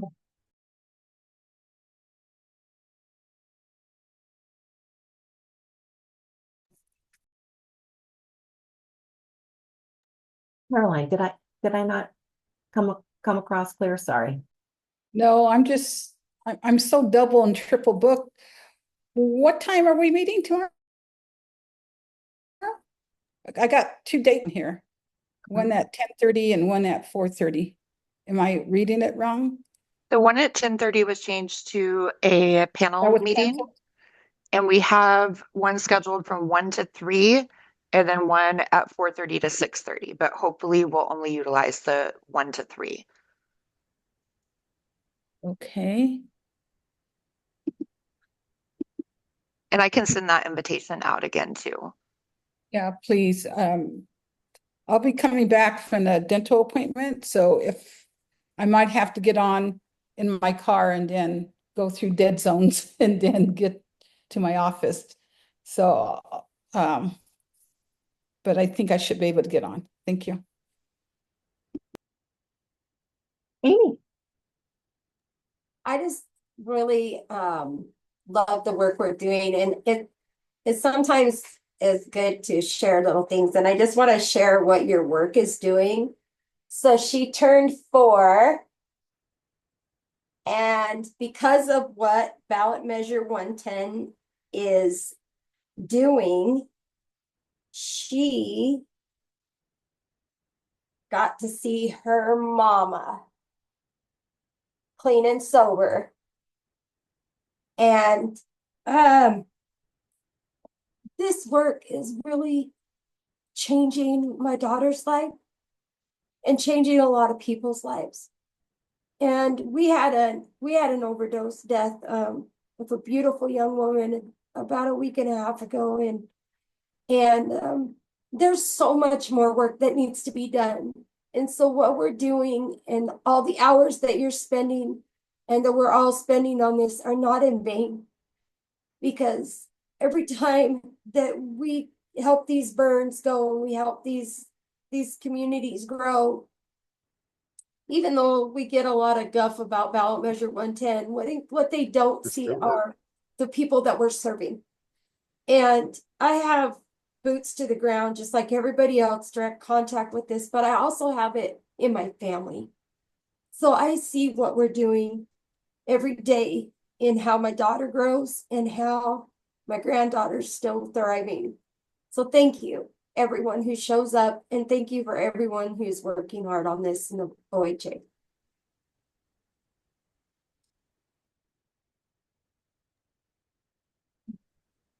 Thank you. Tri-chairs, any last words? Everybody go enjoy the rest of your day. Get some time back. You got some time. Go do something for yourselves. Thanks all. See you tomorrow.